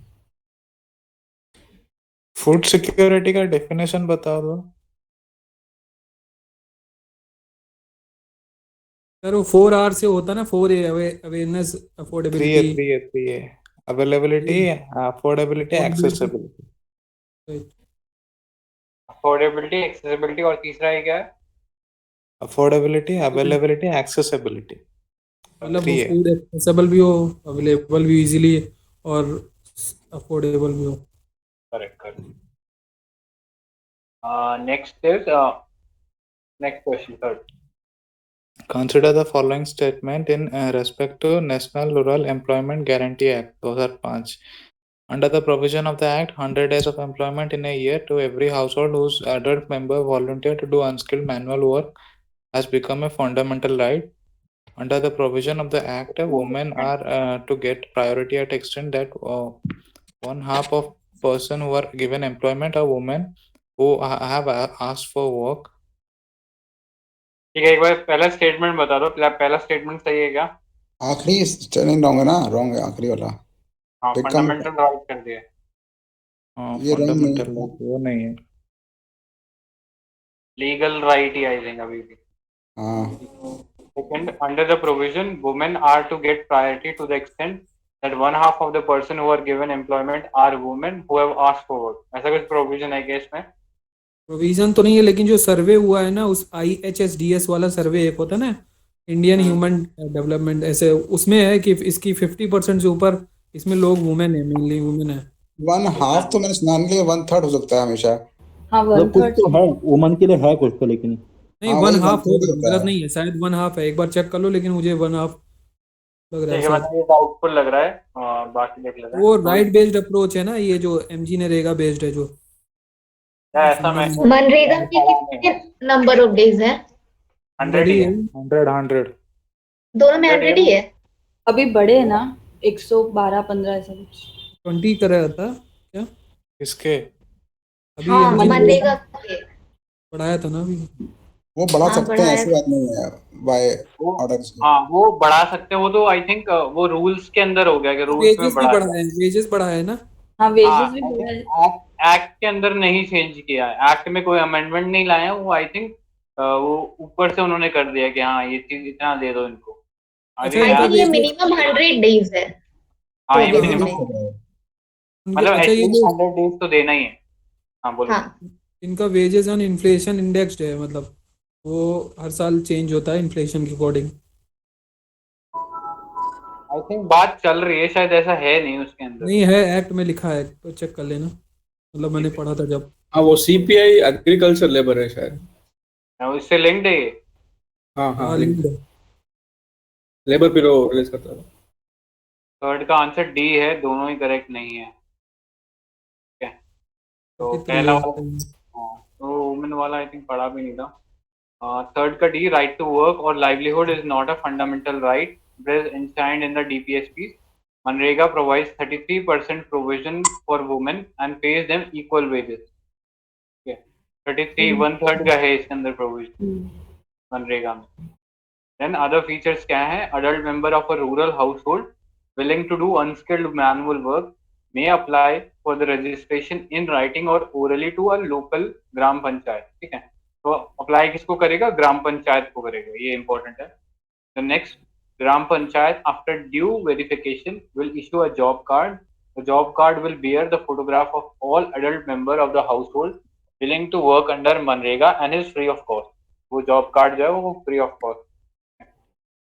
The job card should be issued within 15 days of application. के ऊपर भी एक obligation है। Then employment will be given within 15 days of the application of work. If not, then daily employment allowances as per the act has to be paid. Liability of the payment of unemployment allowances is of the state. Okay. तो 15 days के अंदर अगर नहीं मिलता तो फिर वहां से उसको अनएम्प्लॉयमेंट अलाउंस देना पड़ेगा। और wages are to be paid according to the minimum wages act of 1948 for agriculture labor of the state unless the center notifies a wage which is not less than 60 per day. Equal wages will be provided to both men and women. Worksite facilities such as crèche, drinking water, shade has to be provided. क्या वो social security में जो भी होता है benefit. Then the shelf of the project for a village will be recommended by the Gram Panchayat. Gram Sabha and approved by Zilla Panchayat. Okay. The shelf of the project. शायद मालूम है factory act में ना 1948 वाले में drinking water word नहीं है, ये ऐसा है मतलब लेकिन ड्रिंकिंग वाटर किसी में तो था। नहीं तो ये मिनिमम वेज कहीं भी होगा, लेकिन इसमें नहीं है, मतलब फैक्ट्री एक्ट में नहीं है। ये मैंने बहुत ही मुझे लगा पढ़ के ये, लेकिन था ऐसा कुछ। ठीक है, at least 50% of the work will be allotted to the Gram Panchayat for the execution. ठीक है, 50% allotted to the Gram Panchayat for execution. Then the central government bears 100% wage cost of unskilled labor and 75% of the material cost including the wages of skilled and semi-skilled labor. ठीक है, ये भी ये point बात है, मालूम है ये क्या? ये 100 पूरा करता है वेज और 75% करता है material cost central government. Lastly, social audit has to be done by ग्राम सभा। ठीक है, वो ट्रांसपेरेंसी वाला इश्यूज वो सबको सॉल्व करने के लिए। Finally, grievance redressal mechanism has to be put in place for ensuring a responsive implementation. ठीक है, I think जो लेटेस्ट चेंजेस है उनको भी एक बार देख लेते हैं। सोशल ऑडिट का मतलब क्या होता है, कैसा काम किया, क्या रिलेशन क्या रहेगा? हाँ, मतलब उसमें ये है कि ग्राम सभा से लोगों से कंसल्ट करेंगे आपने इसके अंदर मतलब क्या आपने प्रोग्रेस देखा है। कई बार ऐसा हो सकता है कि वो सिर्फ फंड्स को साइफन ऑफ कर रहे हो, उन्होंने लिख दिया कि यहाँ पे रोड बनाई जबकि कोई रोड बनी ही नहीं थी। ठीक है, तो ग्राम सभा वालों से पूछेंगे कि मतलब क्या बेनिफिट रहा नहीं रहा, तो उस चीज में ऐसी अगर कोई किसी ने करप्शन कर रखा है तो वो अनर्थ हो जाएगा। वो तो इकोनॉमिक ऑडिट होगा ना, सोशल ऑडिट में शायद मेरे हिसाब से ये होगा कि किस किस बंदे को दिया है आपने, जो मतलब कि ऐसा ना हो किसी अमीर को दे दिया हो बिना मतलब के। हाँ, सोशल वही है ना जो सब मिला के then check the exact beneficiary on ground. मतलब किसको मिला है, मतलब वो उसके लायक है या नहीं है, मतलब कि आई थिंक लायक वाला सवाल नहीं है, लायक तो फिर वही है ना, वो कौन काम करना चाहता है। वो तो इसके अंदर डिस्क्रिप्शन है कि जो भी काम, कोई रुकावट थोड़ी है मनरेगा के अंदर, वो तो कोई भी कर सकता है। वो ये देखना है कि पैसा मिला है सही आदमी को और काम हुआ है कि नहीं हुआ। कहीं आपने सिर्फ बस बोल दिया कि हाँ रोड बनाई थी और रोड कभी बनी ही नहीं, और बस या तो अपने ही लोगों को पैसे बांट दिए या कुछ स्पेसिफिक लोगों को पैसे बांट दिए। इसमें सोशल ऑडिट में प्रॉब्लम थी कि ये जो ग्राम सभा में जाते थे ना वो लोग, तो जो सरपंच वगैरह होते थे वो अपने ही बंदों को बुला के सोशल ऑडिट करा देता था। वो अपने लोगों को पैसे दे देता था, उन्हीं से सोशल ऑडिट करा देता था। वो बोलता था हाँ भाई काम हो गया। इस तरह एक प्रॉब्लम थी इसके अंदर। नहीं वो तो सही है, लेकिन जैसे क्लॉज में लिखा नहीं कि अनस्किल्ड या सेमी स्किल्ड, हाँ तो ये दो चीजों को वो लोग देखते हैं सोशल ऑडिट में, कि ऐसा ना हो कि पूरा बहुत अच्छा इंसान भी काम कर रहा हो, तो मतलब ये एक एंटी हो गया ना। अरे अच्छा इंसान से वो मतलब नहीं है, वो कह रहा है अनस्किल्ड वर्क करना है तेरे को तो तू आ उसके अंदर, ये कह रहा है वो ये नहीं कह रहा सिर्फ अनस्किल्ड वर्कर जो है उसको नौकरी देनी है। अगर आप अनस्किल्ड काम करना चाहते हो तो आपके लिए मनरेगा है। ओके ओके, हाँ, मतलब ब्रॉड मीनिंग है कि उस जॉब के लिए कुछ ट्रेनिंग नहीं चाहिए, कोई भी जा सकता है। कोई भी जा सकता है, फिर चाहे वो आईटी प्रोफेशनल हो या फिर वो ऐसे ही काम करने वाला हो। ठीक है, आई थिंक बट वो स्टेटमेंट गलत था because they have mentioned every house hold, इसलिए ना क्या वो फर्स्ट स्टेटमेंट गलत था because they have mentioned every house hold, इसलिए गलत था ना वो। उसने फंडामेंटल राइट बोला था ना, इसलिए गलत था। लास्ट लाइन जो था फंडामेंटल राइट बोला था, बाकी जा तो कोई भी सकता है, उसमें कोई वो नहीं है, कंपल्सन नहीं है किसी पे। फंडामेंटल राइट्स का जगह क्या होगा, लीगल राइट। लीगल राइट है। राइट बेस्ड 41 आर्टिकल में है ना, क्या 41 में है ना वो राइट टू वर्क वाला। हाँ हाँ, राइट टू लाइवलीहुड एबीएस में है। हाँ, और ये इक्वल वाला कौन से आर्टिकल में है, 39 के कौन से पार्ट में है, जल्दी। डी हाँ हाँ डी है ना, डी तो कंसंट्रेशन के लिए था, शायद डी होगा फिर। हाँ डी है, सही है। एक और बात, विजय ये क्या लिखा है कमेंट सेक्शन में, मुझे समझ में नहीं आया। ए क्यों क्या होता है? नहीं, we discuss pillars of food security ना। नॉर्मली हम जनरली 3 पिलर्स बोलते हैं ए, बट एक्चुअली 5 पिलर्स हैं। जो आपने बोला अफोर्डेबिलिटी, देन एक्सेसिबिलिटी, एक और क्या था आपने बोला? अवेलेबिलिटी ये जनरली हम बोलते हैं, बट इसके अलावा there should be acceptance also. मतलब इफ यू गिव जाके if you give egg for a vegetable person, he will not take it. तो वो फूड जो भी कंज्यूम करते हैं दैट मस्ट बी सोशली और कल्चरली एक्सेप्टेबल। सो वो नेक्स्ट हाँ, वो रीजनल फूड अवेलेबल हो, मतलब उस रीजन में जैसे। Correct correct. And then quality मतलब सेम ना, अभी भी न्यूट्रिशन सिक्योरिटी का प्रॉब्लम है, तो nutrition also it must take care that food. ये WHO के साथ रिकमेंडेड है ना सिक्योरिटी। करेक्ट। थैंक्स। एक बार इसमें लिखते हैं, आई थिंक लेटेस्ट तो कुछ दिया हुआ नहीं है। मनरेगा में underlying challenges, delay in payment, way forward, मुझे कुछ नहीं दिया हुआ मनरेगा से। आई थिंक वो शायद टेम्पररी है ना, तो अपन इतना आई थिंक फोकस करना सही भी रहेगा इसके ऊपर। केस स्टडी में कहाँ आएगा? अभी फिलहाल शायद ऐसा हुआ था ना, इसको MG नरेगा को काफ़ी अप्रिसिएशन मिला था, क्योंकि वही एक सोर्स था फॉर लाइवलीहुड्स, क्योंकि माइग्रेंट्स काफ़ी विलेजेस आ गए थे। और फिर उसके लिए और एक बोल रहे थे कि अर्बन में भी होना चाहिए, क्योंकि अर्बन में तो है नहीं अभी, क्योंकि वहाँ पे तो कई मतलब हिंदू में कई बार लोगों ने लिखा था कि ऐसी स्कीम अर्बन लेवल पे ही होनी चाहिए, क्योंकि माइग्रेंट्स वहाँ भी होते हैं, और फिर जो बहुत ही BPL और पुअरेस्ट ऑफ पुअर भी वहाँ भी रहते हैं। करेक्ट। एक्चुअली यूपीएससी ने एक क्वेश्चन भी पूछा था कि एक urban poor is more vulnerable than rural poor. Rural poor का एटलीस्ट सोशल सपोर्ट वगैरह रहता है, बट अर्बन पुअर का कुछ नहीं है, तो वो भी सजेशन में आ रहा है। बस वहाँ रहने की कॉस्ट जो रेंट और ये सब रहता है ना, गाँव में तो लोग रह लेते हैं, अपना घर तो सबका ही होता है, तो अफोर्डेबिलिटी वाला कंसेप्ट आ जाता है कि फूड अफोर्डेबिलिटी, मतलब 2 टाइम का खाना भी नहीं अवेलेबल हो सकता। एंड इवन अर्बन में लोग माइग्रेशन से आए हुए होते तो सब कुछ छोड़ छाड़ के आए हुए होते हैं, तो उनको ज़्यादा प्रॉब्लम फेस करनी पड़ती है। प्लस ये है कि दिल्ली में मैं भी कुछ साल रहा हूँ, तो देखा है कि दिल्ली के कुछ ऐसे एरियाज है जहाँ पर वाटर अवेलेबिलिटी नहीं है। वहाँ पर तुम्हें 1000 से 1500 रुपये में रूम मिल जाएंगे, तो वहाँ पे नॉर्मली जितने भी मजदूर लेबर रहते हैं ना, जो माइग्रेंट्स होते हैं, यूपी बिहार से आते हैं, राजस्थान से, तो वो आते हैं, वो वहाँ पे रहते हैं, वहाँ पे पानी भी अवेलेबल नहीं होता, साफ़ पानी नहीं होता अवेलेबल। तो ऐसी कंडीशन आ जाती है, जस्ट बिकॉज रेंट कम है इसलिए रहते हैं। तो वो कंडीशन गांव में नहीं है, क्योंकि वहाँ पे तो क्योंकि हैंड पंप्स और ये सब तो अवेलेबल होता है कि पानी मिल जाता है। यहाँ पर वो बहुत प्रॉब्लम है, लाइट की प्रॉब्लम। सबसे ज़्यादा माइग्रेशन का होता है। एक्चुअली एक कॉन्सेप्ट जो बोल रहा है ना, this is called commodification of everything. If you see rural में कुछ चीज अभी भी कमोडिफिकेशन नहीं हुआ है, फ्री में लोग देते हैं, पानी फूड भी इफ यू सी ना मुफ्त में दे देते हैं, बट इन सिटी और एवरीथिंग इज कमोडिफाइड। वो एक सॉल्यूशन में डाल माइग्रेंट सकते को हैं। बोले तो शायद बिहार का है, बिहार के बाद सेकंड नंबर पे शायद यूपी है। वो लोग गुजरात और ये नॉर्थवर्ड दिल्ली इन सब रीजन्स में, या फिर महाराष्ट्र तेलंगाना, वहाँ पे काफ़ी जाते हैं वर्क करने। अभी गुजरात में केस भी हुआ था, जब वो कुछ वहाँ पर माइग्रेंट्स को शायद मार दिया गया था, तो यूपी वाले यूपी वालों को मारा था शायद, यूपी या बिहार में से किसी को मारा था, तो वो काफ़ी प्रोटेस्ट हुआ था, फिर माइग्रेंट्स वाला इशू उठा था। 1-1.5 साल पहले की बात है शायद। आई थिंक सबसे ज़्यादा पोरस सुनाई नहीं दे रहा है। आई थिंक सबसे ज़्यादा पोरस बॉर्डर राजस्थान के हैं, वहाँ बहुत ज़्यादा इन्फ्लक्स होता है माइग्रेंट्स का।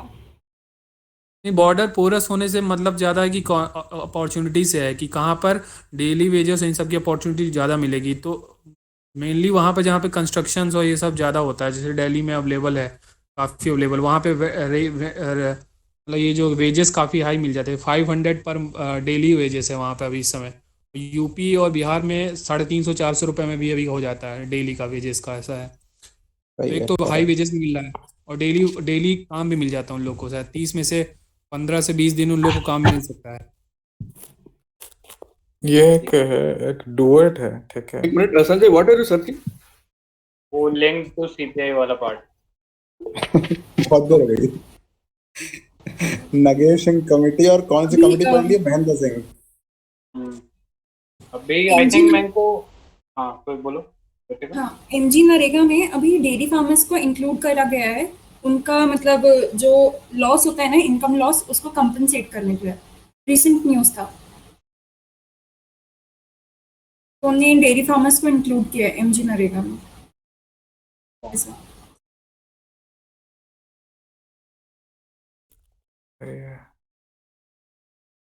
अरे कहा था वो आर्टिकल उसमें लिखा था, एक डुएट एक कॉन्सेप्ट है, ठीक है, जैसे बता रहे हो ना आप, मनरेगा को अर्बन एरियाज में डालो, तो ये डुएट जो है decentralise urban employment and training है। तो ये एक बार है कि इसके अंतर्गत ऐसा हो सकता है कि जो भी सरकारी इंस्टीट्यूशन है या ऑफिस है उनको रीइनोवेट किया जाएगा और कूपन्स प्रोवाइड होंगे जो काम करेंगे, ठीक है। तो इसके अंतर्गत क्या होगा, there will be no third class party, women मतलब जो भी पार्टिसिपेट करेंगे लेबर में उनको बोलते हैं, मतलब उनका जो बैंक अकाउंट है वो उससे लिंक होगा, एक डाटाबेस बनेगा और सरकार काम खत्म होने के बाद डायरेक्ट पैसे डालेगी। तो का एक आर्टिकल ही था, डुएट इसका नाम है।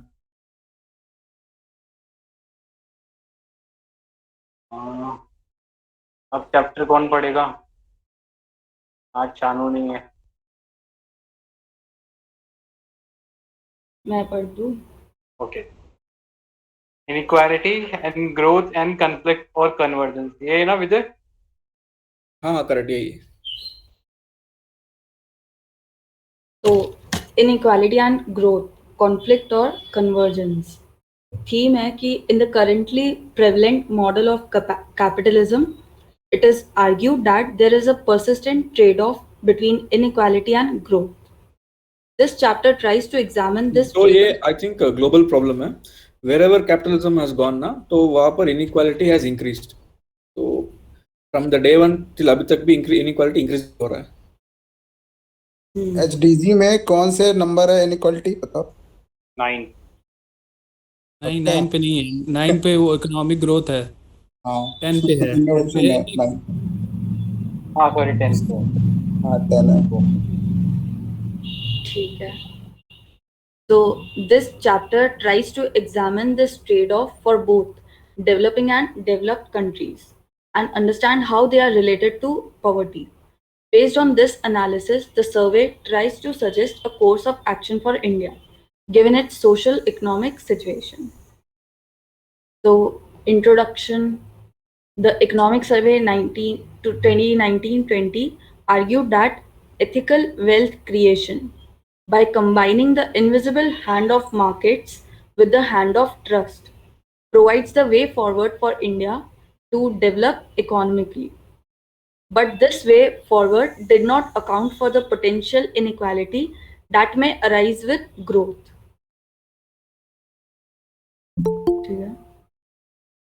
Growth, inequality, and social economic outcomes. India versus the advanced economies. So, survey analyzes the relationship of growth and inequality with socio-economic outcomes like health, education, life expectancy, etc. for both Indian states and advanced economies. The analysis has showcased following differences between India and advanced economies. So, increase in both inequality and per capita income, used as proxy of growth, is positively correlated with index of health outcomes in India. However, across the advanced economies, inequality correlates negatively with the index of health and social outcomes, while income per capita correlates positively. तो इसका मतलब ये है कि inequality और per capita income ये दोनों positively correlated है with index of health outcomes in India, but advance economies में अपोजिट है, लाइक दे कोरिलेट्स नेगेटिवली। ठीक है, आई थिंक ये भी शायद इसका ऐसा है कि इंडिया में सेफ्टी नेट ज्यादा बेटर है। जैसे आयुष्मान योजना है तो उसके अंदर हम देखते हैं कि जैसा क्या है, आयुष्मान योजना में वो इंक्लूडेड क्या थी, बिलो पॉवर्टी लाइन वाली फैमिलीज थी ना। 1.2 ऐसे। हाँ, तो आई थिंक उनको टारगेट करने वाली स्कीम ज्यादा बेटर है, इसका मतलब ये हुआ है ना।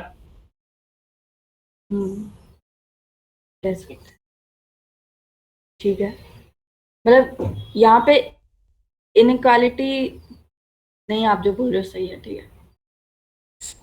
सिमिलर पैटर्न ऑफ रिलेटेड का मतलब यही है ना कि जैसे जैसे जितनी ज़्यादा इनक्वालिटी होगी हेल्थ आउटकम हेल्थ की बेटर कहाँ से होगा इनक्वालिटी वही तो कह मतलब रहा है एक इंक्रीज होगा तो दूसरा भी इंक्रीज होगा, हाँ। पॉजिटिवली कोरिलेट मतलब, और नेगेटिवली मतलब एक बढ़ेगा तो दूसरा कम होगा। इंडिया के केस में बोल रहा है इनइक्वालिटी मतलब पर कैपिटा इनकम बढ़ रही है, इनइक्वालिटी भी बढ़ रही है, और एडवांस इकोनॉमी के केस में उल्टा है।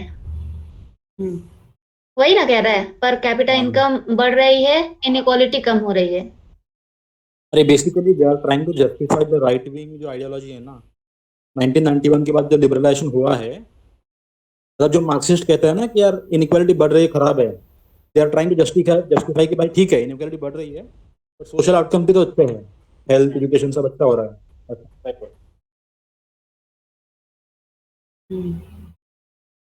ठीक है, नेक्स्ट है similar pattern of relationship is found. एक मिनट, ये पर ग्राफ उन्होंने नहीं डाला है, तो ग्राफ देख लेना तो माइंड में बेटर हो जाएगा। ग्रुप में डाला हो, सर्वे से डायरेक्ट है वो। हाँ, वो ग्रुप में डाला डेली ना। है ऊपर। हाँ, तो ये ग्राफ था इसके लिए वो सर्वे में।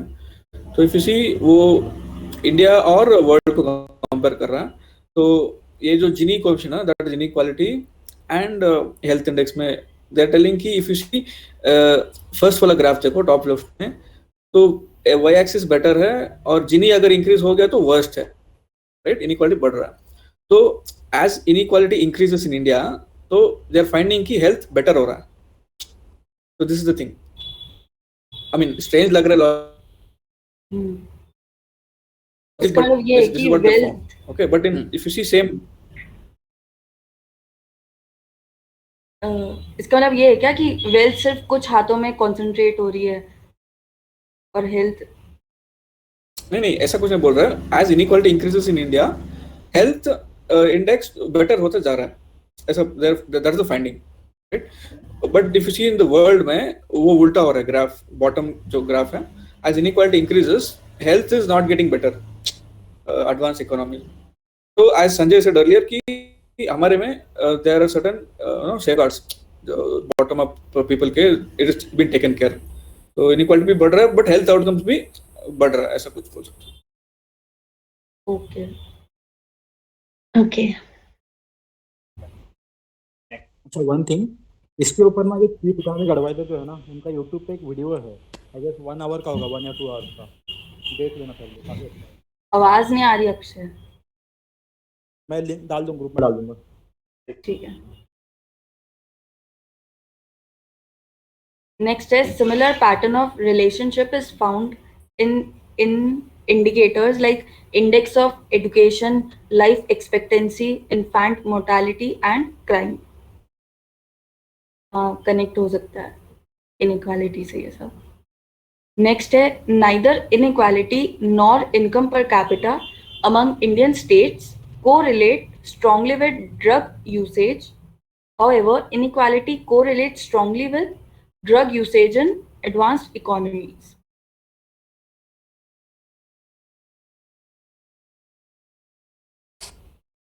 आई थिंक पंजाब का एग्जांपल दे सकते हैं। अरे ड्रग का मतलब वो वाला ड्रग नहीं है, ड्रग का मतलब दवाई वाला ड्रग है ये। मैंने भी वो ठीक है, फार्मा वगैरह। ओके, नेक्स्ट है although Sanjay no it is even what Aditi सोच रहे ना, वो भी है।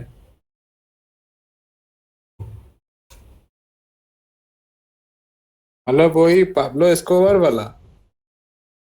हाँ, ओपीएम वगैरह सब वही, ठीक है। इसलिए बोल रहा हूँ क्योंकि सर्वे में बॉटम में मेंशन्ड है। ओके, एक बार देख लो इमेज, क्लैरिफाई हो जाएगा माइंड में। बॉटम में मेंशन्ड है। दूसरा वाला ग्राफ है क्या? हाँ, वो देखो नीचे। Drug substance abuse, drug usage data, magnitude of substance use in India, Ministry of MOSJ, Government of India, opioids consumption data is used, and opioids refers to opium including doda, phukki, poppy husk, heroines, which includes brown sugar, smack, and pharmaceuticals, opioids, current use of any substance is defined as use, even once, within preceding 12 months unless specified.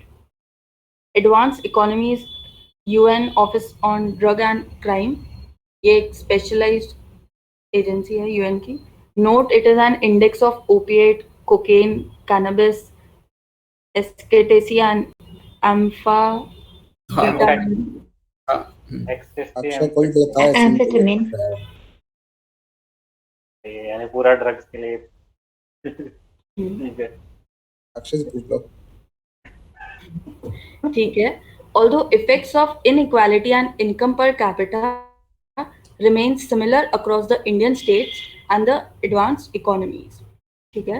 Also further analysis within the Indian states suggests that inequality and income per capita correlate similarly with socio-economic outcomes across the Indian states, and the results remain consistent across different types and measures of inequality and different time periods.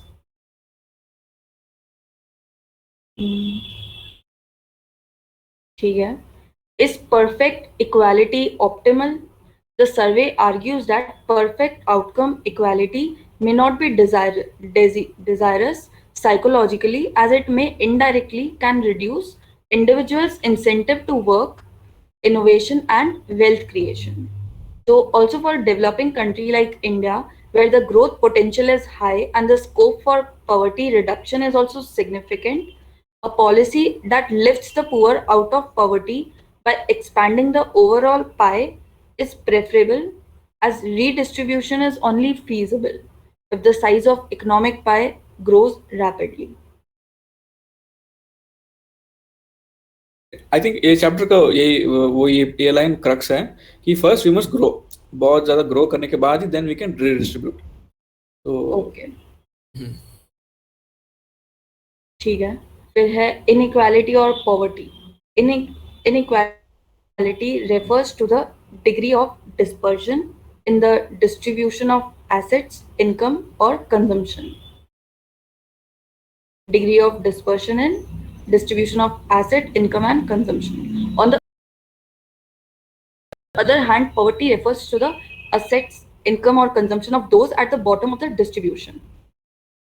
तो poverty basically bottom of the distribution वालों से consider करते हैं, और inequality is a degree of dispersion. ठीक है.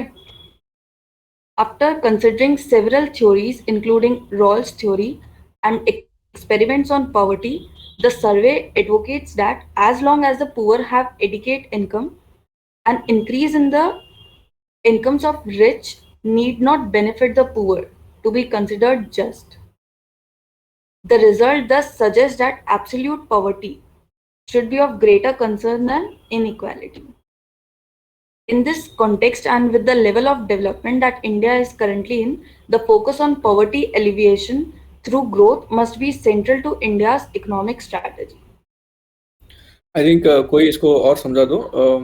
They are applying John Rawls theory and they are confirming that we need not worry about inequality at the moment. Correct. John Rawls के हमने 3 lexical order देखे थे. मतलब उसने lexical order दिया था. पहला था लिबर्टी का, मतलब यानी इक्वालिटी ऑफ अपॉर्चुनिटी.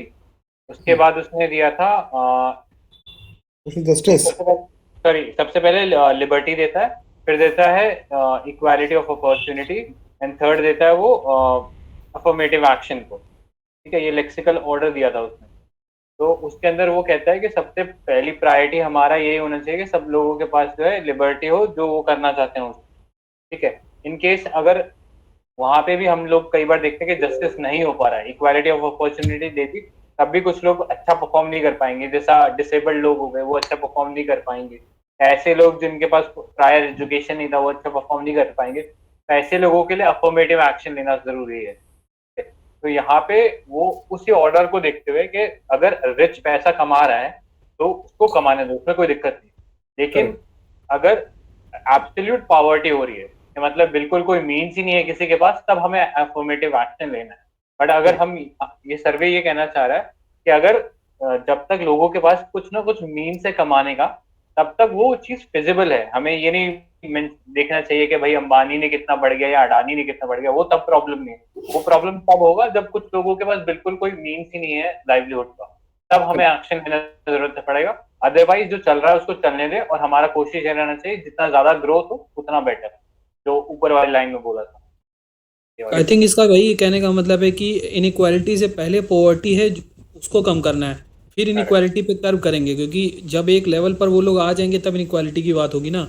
अभी तो वो लेवल ही नहीं अचीव हुआ है कि जहाँ पर वो लोग बेयर मिनिमम लाइफ जी रहे हैं वो लोग। करेक्ट। आई थिंक ये जनरल आर्गुमेंट है जो आप बोल रहे हैं ना। ओवरऑल डेवलपिंग कंट्रीज में हम देखेंगे तो poverty is first issue, developed country में inequality is the next issue, I mean priority में अगर देखेंगे। क्योंकि वहाँ पर भी वही है कि जो टॉप 10 वर्क यूएस में भी यही है कि जो टॉप रिच हैं वो लोग भी काफ़ी ज़्यादा जीडीपी का परसेंटेज अगर उनकी इनकम है तो अपर हाफ काफ़ी 40-50% शायद करते हैं, लैंसेट ने बोला था। यस यस, सेम वो अच्छा, कैपिटलिज्म की वजह से सबका वही प्रॉब्लम है। गिनी कोफिशिएंट होता है ना शायद इनकम इनइक्वालिटी का। करेक्ट। अच्छा, जो मैंने पढ़ा था सोशल जस्टिस वाली, जॉन रॉल्स वाली, उसका मैं एक बोलता हूँ स्टेटमेंट, पता नहीं सही गलत है मेरे लिए। ये था कि अगर 3 लोग हैं, ए बी सी हैं, एक रिच है, एक मिडिल है, एक पुअर है, तो सबसे वीकेस्ट वाले को हमें चाहिए करना फोकस। तो ऐसा ही होता है कुछ क्या जस्टिस इसमें, रॉल्स में? एक सबसे Affirmative action हो गया ना। हाँ, बट व्हाट यू सेड ना, it is for one target कर रहा है। इफ यू सी ओवरऑल हम देखेंगे तो जो संजय ने एक्सप्लेन किया ना, रिच को भी देखना है, देन पुअर को भी देखना है, सबको, सबके लिए कुछ ना कुछ एक्शन करना है। हाँ, मतलब ये टेक्निकल ऑर्डर देख लो। सबसे पहले जॉन रॉल्स के लिए प्रायोरिटी लिबर्टी था, फिर इक्वालिटी था, और लास्टली अफर्मेटिव एक्शन। यानी ऐसे लोग जो ये सब देने के बावजूद भी उनके साथ जस्टिस नहीं हो पाएगा, जो गरीब होते हैं उनके साथ जस्टिस नहीं हो पाएगा, तो फिर उनके लिए अफर्मेटिव एक्शन लेना पड़ेगा स्टेट को। तो उसमें फिर वो मनरेगा और इस टाइप की स्कीमें चलाएं, या फिर यूनिवर्सल बेसिक पे ऐसा कुछ कंसेप्ट चलाएं, जैसे पीएम किसान, वैसा ये बात कर रहा था। राइट, ठीक है। नेक्स्ट है relative impact of economic growth and inequality on poverty in India. While comparing the effects of economic growth on poverty and inequality on poverty, the survey has observed that the states with greater income or high per capita NSDP experienced low rates of poverty and vice versa. However, such strong relationship is absent between inequality and poverty. तो मतलब high income है तो high per capita NSDP मतलब domestic product national, तो domestic product होना चाहिए, N का पता नहीं है तो ये क्या है। हाँ, मे बी नहीं कुछ ऐसा होगा, बट वही बोलना चाह रहा है कि वेरेवर ग्रोथ है ना तो पॉवर्टी कम होगा। हाँ, मतलब इनकम में ग्रोथ होता है तो पॉवर्टी कम होगा, लेकिन ऐसा सेम रिलेशन इनइक्वालिटी के साथ नहीं है। वो ज्यादा भी हो सकता है, कम भी हो सकता है। करेक्ट। मतलब वही is trying to justify the same thing है पूरा चैप्टर में कि we must focus on growth, I mean poverty not inequality. Okay. These findings are also consistent with the historical evidence. A World Bank study in 2000 stated that India could achieve sustained decline in poverty during 1970s to 1990s only when the GDP growth picked up from 3.5% in the initial years. Also, rise in growth of mean consumption was responsible for approximately 87% of the cumulative decline in poverty, while redistribution contributed to only 13%.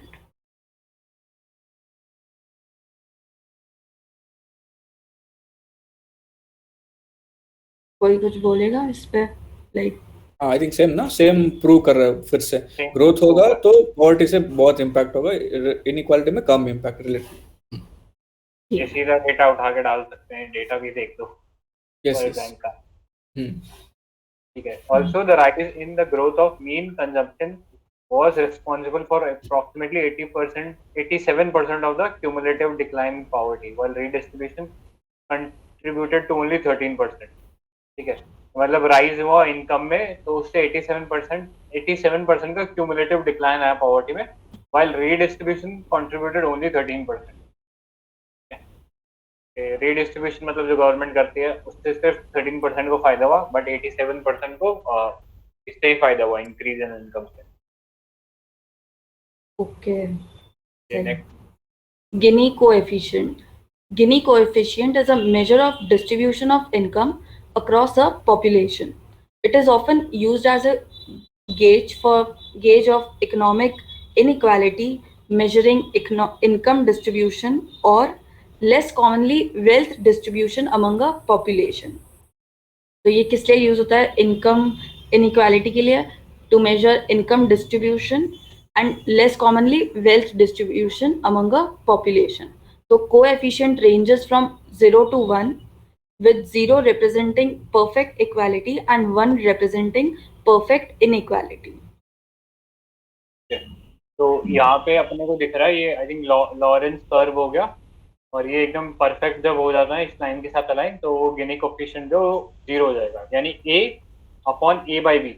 तो अगर ये perfectly line जो है 45 degrees पे आ जाएगी, तो फिर ए वाला एरिया जो है वो 0 हो जाएगा, यानी परफेक्ट इक्वालिटी है। और यहाँ पे है पॉपुलेशन और यहाँ पे है इनकम, ठीक है।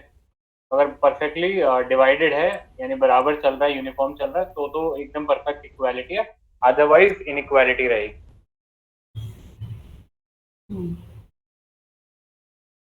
अपनी कंट्री का कितना है लगभग 0.54 कितना है, 0.4 के आसपास है, कितना है, मिडिल ऑफ है ना हम लोग। 0.6 है क्या? इसमें दिया था क्या, Fourth, इकोनॉमिक सर्वे में दिया था क्या विजय, ये कितना है गिनी कोफिशिएंट? चेक करना पड़ेगा, बट क्या है ना, जनरली जिनी कोएफिशिएंट जो है we measure for different things like wealth inequality, income inequality, asset inequality बोल रहे हैं ना, तो वो डिफरेंट के लिए वो वैल्यू चेंज होता जाएगा। ये तो लेकिन 0.8 इनकम इनइक्वालिटी मेजर कर रही ना। हाँ, मतलब इंडिया में ऐसा है कि जो एसेट इनइक्वालिटी है वो ज़्यादा है रादर देन इनकम इनइक्वालिटी, क्योंकि कई लोगों के पास बहुत ज़्यादा एसेट्स हैं, ये हम लोग जानते भी हैं, जनरली देखा है, कई लोगों के पास बहुत बहुत ज़मीनें रहती हैं, yes. One of the assets है होता, तो वो एसेट इनइक्वालिटी हमें इंडिया में ज़्यादा है रादर देन इनकम इनइक्वालिटी। 0.8 है इंडिया का। हाँ, वो कौन सा है वो बोला ना, एसेट या वेल्थ या इनकम? ये एसेट वाला होगा मुझे लग रहा है कि इतना ज़्यादा अगर है तो। हाँ, इसलिए वो जानना जरूरी है। वो शायद 0.6 है, 0.4 के बीच में होगा अपने इनकम वाला। 0.54 है क्या, ऐसा कुछ मुझे याद है। ये देखना पड़ेगा यार, कोई अथॉरिटेटिव डॉक्यूमेंट हो ना, उसमें थोड़ा ढंग से मिलेगा ही, अदरवाइज तो पर ईयर भी चेंज ये होता जिनी रहता है। कौन कैलकुलेट करेगा? कोई कंपनी अगर दिया रहेगा तो आई थिंक इकोनॉमिक सर्वे में ही दिया रहना चाहिए।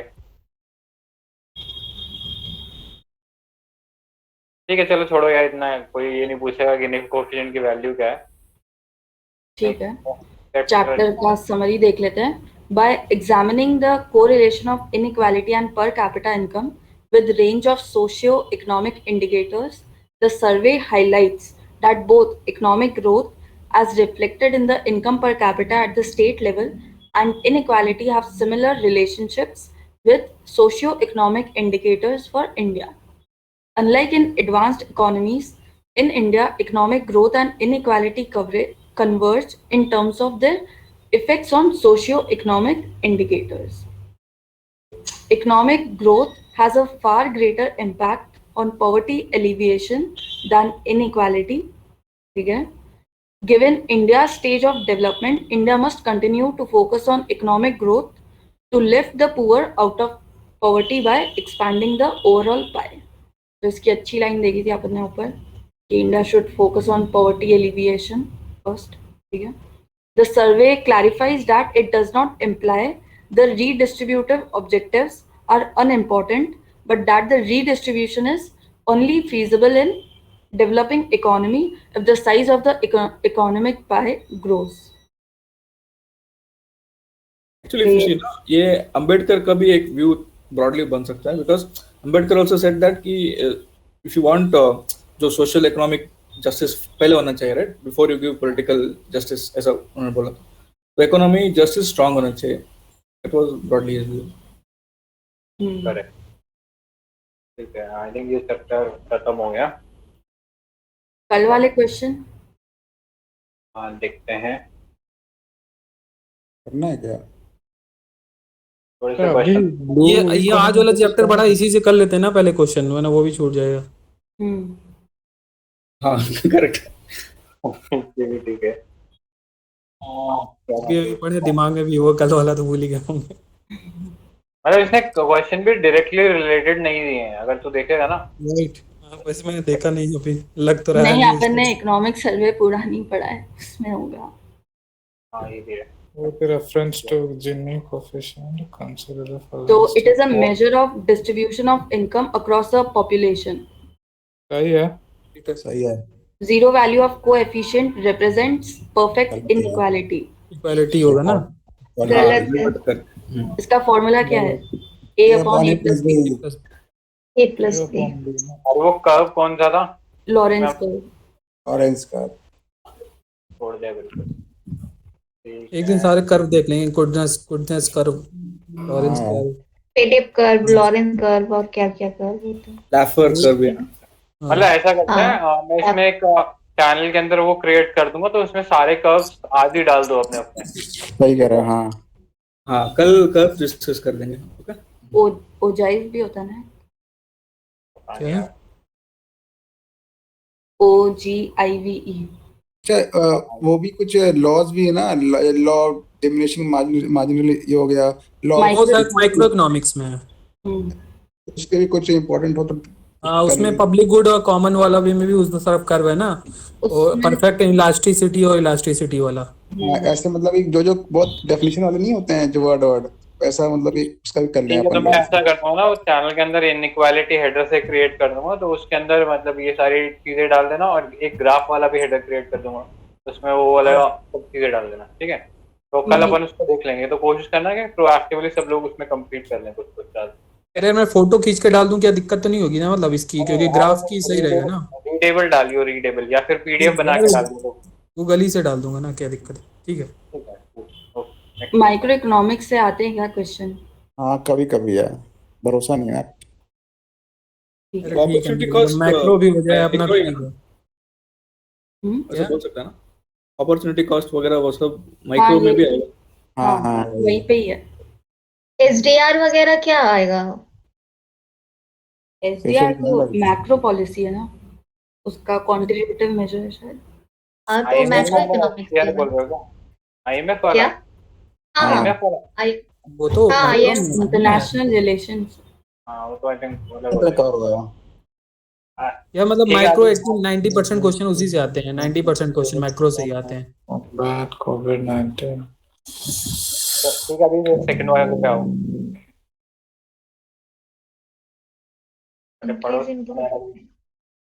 Sorry.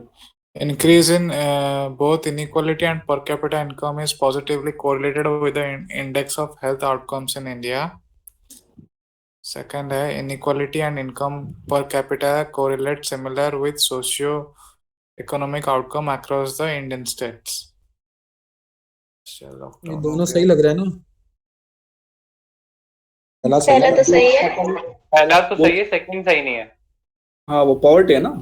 हाँ वो पॉवर्टी है। Poverty and income per capita correlate similar with socio economic outcomes across India. I think ये लास्ट में की आंसर की भी रहेगा, वो लास्ट पेज पहले ओपन करके रखोगे तो एकदम लास्ट पेज पे क्या? आई थिंक लास्ट में पूरा शायद सिर्फ की वाला पेजेस है। चैप्टर 4 है ना ये? हाँ चैप्टर 4। हाँ चैप्टर 4 देखो। ओके तो 1A का डी है चैप्टर 4 का, सेकंड वाले का। सेकंड है ना? हाँ सेकंड है। increasing both in quality and per capita income positively correlated। यार ये तो सही बोला था ना? इसी में तो बहस हुई थी हाँ अपन इंडिया लोग। के केस में तो सही बोला था। हाँ आई थिंक वहां पर भी पॉवर्टी है शायद। एक फर्स्ट स्टेटमेंट यार अभी पढ़े कंफ्यूजन हो गया। ये लोग आंसर भी ऐसे दे रहे हैं। ठीक है। एक तो कॉन्सेप्ट जबरदस्ती याद करना पड़ रहा है, क्या बोलना चाह रहे हैं। जबरदस्ती और कुछ उपाय नहीं है। ये लिख रहा है ना, increase in both inequality and per capita income is positively correlated with the health outcome in India. ठीक है, यही तो है। आंसर गलत दिया। Increase in both inequality and per capita, सही तो लिख रहा है यार, कि पागल बनाया आपने। ठीक है तो आई थिंक ये होगा। Vijay is not always correct. A only कौन बोला है? अरे Sanjay 2 is A answer, D कहाँ पर है? वो राइट दिया है ना ए क्या आंसर Two की दिया करेक्ट। है? हाँ क्वेश्चन 2 का डी दिया हुआ है, ये देख, चैप्टर 4 है ना। चैप्टर 4 इज वॉल्यूम कौन सा खोले? 1 2 चेक कर लो। अरे वॉल्यूम चैप्टर तो वो सारे कॉन्टिन्यूस में है ना, वो 10-11 हो जाते हैं नेक्स्ट वॉल्यूम में। सही है। अरे यार क्या है ये? एक तो इनइक्वालिटी को जस्टिफाई कर रहा है, उसमें याद कर रहे हैं तो भी। अरे हाँ यार, तो सही होता है, वॉल्यूम 2 में भी चैप्टर हाँ, 1 भी हो रहा है, वही देख रहा हो। वो मिडिल में होगा फिर कहीं यार। हाँ वॉल्यूम 1 के बीच में होगा। Vijay is always right. Vijay is always right. कौन बोल रहा था अभी रॉन्ग है? कौन बोला था?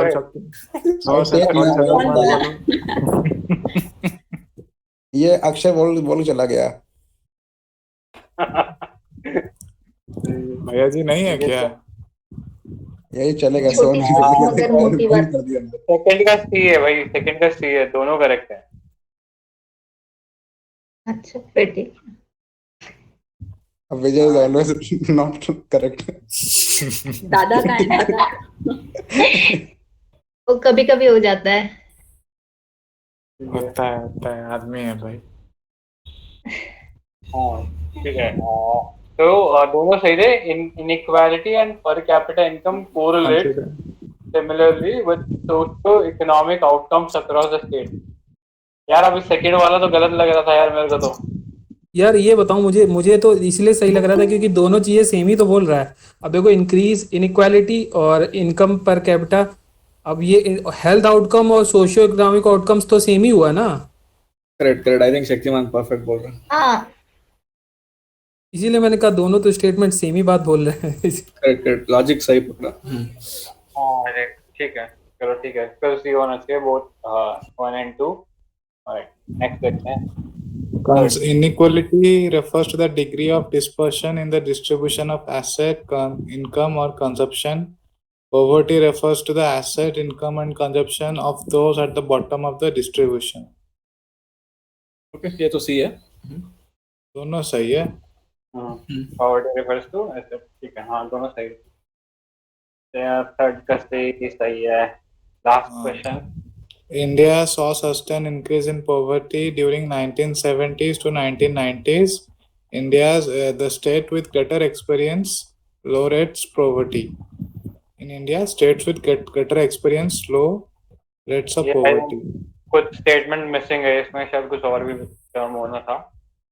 बाकी फर्स्ट वाला तो आई थिंक ग्रेटर ग्रोथ होगा वो। हाँ, greater growth experience lower rates of poverty, हाँ से बोल रहे, ग्रोथ होना चाहिए था यहाँ पे। आई थिंक फर्स्ट तो फॉल्स है, अभी हमने देखा वर्ल्ड बैंक वाला रिपोर्ट था, तो फर्स्ट फॉल्स हो जाएगा, और सेकंड वाला अगर अपन ग्रोथ मान के चले तो वो सही हो जाएगा ना। करेक्ट देखो फोर्थ का फिर प्रोजेक्ट तो ये होना चाहिए, डी है। डी है, फिर शायद कुछ और रहा होगा स्टेटमेंट यहाँ पे। बाकी तो ठीक है, इतना ही क्वेश्चन था। किसी को क्वेश्चन करने की श्रद्धा हो तो यहाँ पे आप क्वेश्चन भी कर सकते हैं। अरे नहीं, डिस्कस कर लेते हैं ना। अभी क्वेश्चन क्या है, given the socio economic situation of India. अच्छा ठीक है, फर्स्ट चैप्टर के देख लेते हैं। ये सही है। नहीं, अब ये चैप्टर के बाद ही उसी दिन कर लिया करेंगे, क्योंकि 4 क्वेश्चन रहते हैं, तुरंत हो जाते हैं और याद भी रहते हैं। कल तो वो भी नहीं याद रहेगा। तो एक्चुअली ये हुआ ना कि ये छोटा ही था, 2 पेजेस का ही था, तो जल्दी खत्म हो गया था। वो फर्स्ट वाला थोड़ा बड़ा था, इससे लेट ज्यादा। लेकिन मुझे लगता है सर्वे थोड़ा सा टफ रहता है, तो रीड मतलब पूरा अंडरस्टैंडिंग के साथ बीच बीच में थोड़ा कम समझ में आ रहा था वो थ्योरी वाला जो। मतलब अभी तुम लॉजिक ही देखो ना, तो इसमें इतना एब्सर्ड लॉजिक है कि ये बोल रहा है इनइक्वालिटी और उससे कोई फर्क ही नहीं पड़ता। क्या किया ना, सर्वे अगर पढ़ेंगे तो शायद उसमें डिटेल दिया हो विद एग्जांपल्स। करेक्ट ठीक है। चलो तो फिर ना अभी टारगेट अपना बस आज के लिए यही है, वो इनइक्वालिटी और एक कर्व वाला वो जो है उसमें चैनल के अंदर हेडर क्रिएट कर दूंगा, तो आप बस चैनल में जाके उस रेस्पेक्टिव हेडर के अंदर वो सारी ग्राफ्स अगर आपको कोई मिलते तो वो डाल देना। अभी एक बात बोलो, सर्वे का दोनों वॉल्यूम डिस्कस करने का प्लान है ना? दोनों वाले तो 20 डेज होगा, तो 20 डेज में हम इकोनॉमी कंप्लीट करेंगे ना, आई मीन उसी टाइम में। उसी टाइम में करना चाहिए। आई थिंक उतना लग भी जाएगा अपने को, अगर अपन लास्ट का आधा घंटा डेली का वो लगा दें उसके अंदर, सर्वे के अंदर। चैप्टर 1 के क्वेश्चन रेलिवेंट हैं अभी? क्वेश्चन मैं देखा नहीं यार प्रॉपरली उसके, बट कुछ रेलेवेंट तो होगा ही अगर उस सर्वे को भेज दे तो। आई थिंक ये जो क्वेश्चंस लास्ट में दिए हैं ना, जैसे सर्वे के बाद क्वेश्चन आंसर फॉर्म में, इनका अगर पॉइंटर फॉर्म में भी अगर अपने को मिल जाए ना, जैसे कोई बोलता जा रहा है कोई पॉइंट्स लिख लिया हो वहीं पर, वो काफी होगा, बस पॉइंट्स फॉर्म में ऐसे ही। हाँ करेक्ट करेक्ट। और काफी जनरल स्टेटमेंट बेस्ड क्वेश्चन है, कोई इतना वो पिक्यूलियर डेटाबेस नहीं है कि जो चेंज हो जाएगा। आई थिंक सही है, वो पढ़ना ठीक रहेगा पर। ठीक है, वाइंड अप करते हैं आज का, और वो अपना वो टेलीग्राम वाला काम जरूर कर लेंगे। ठीक है, ठीक है, ठीक है, बाय बाय बाय।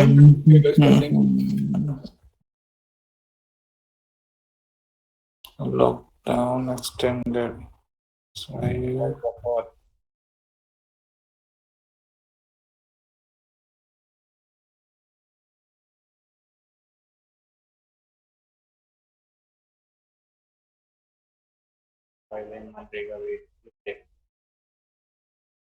तो कैसा है?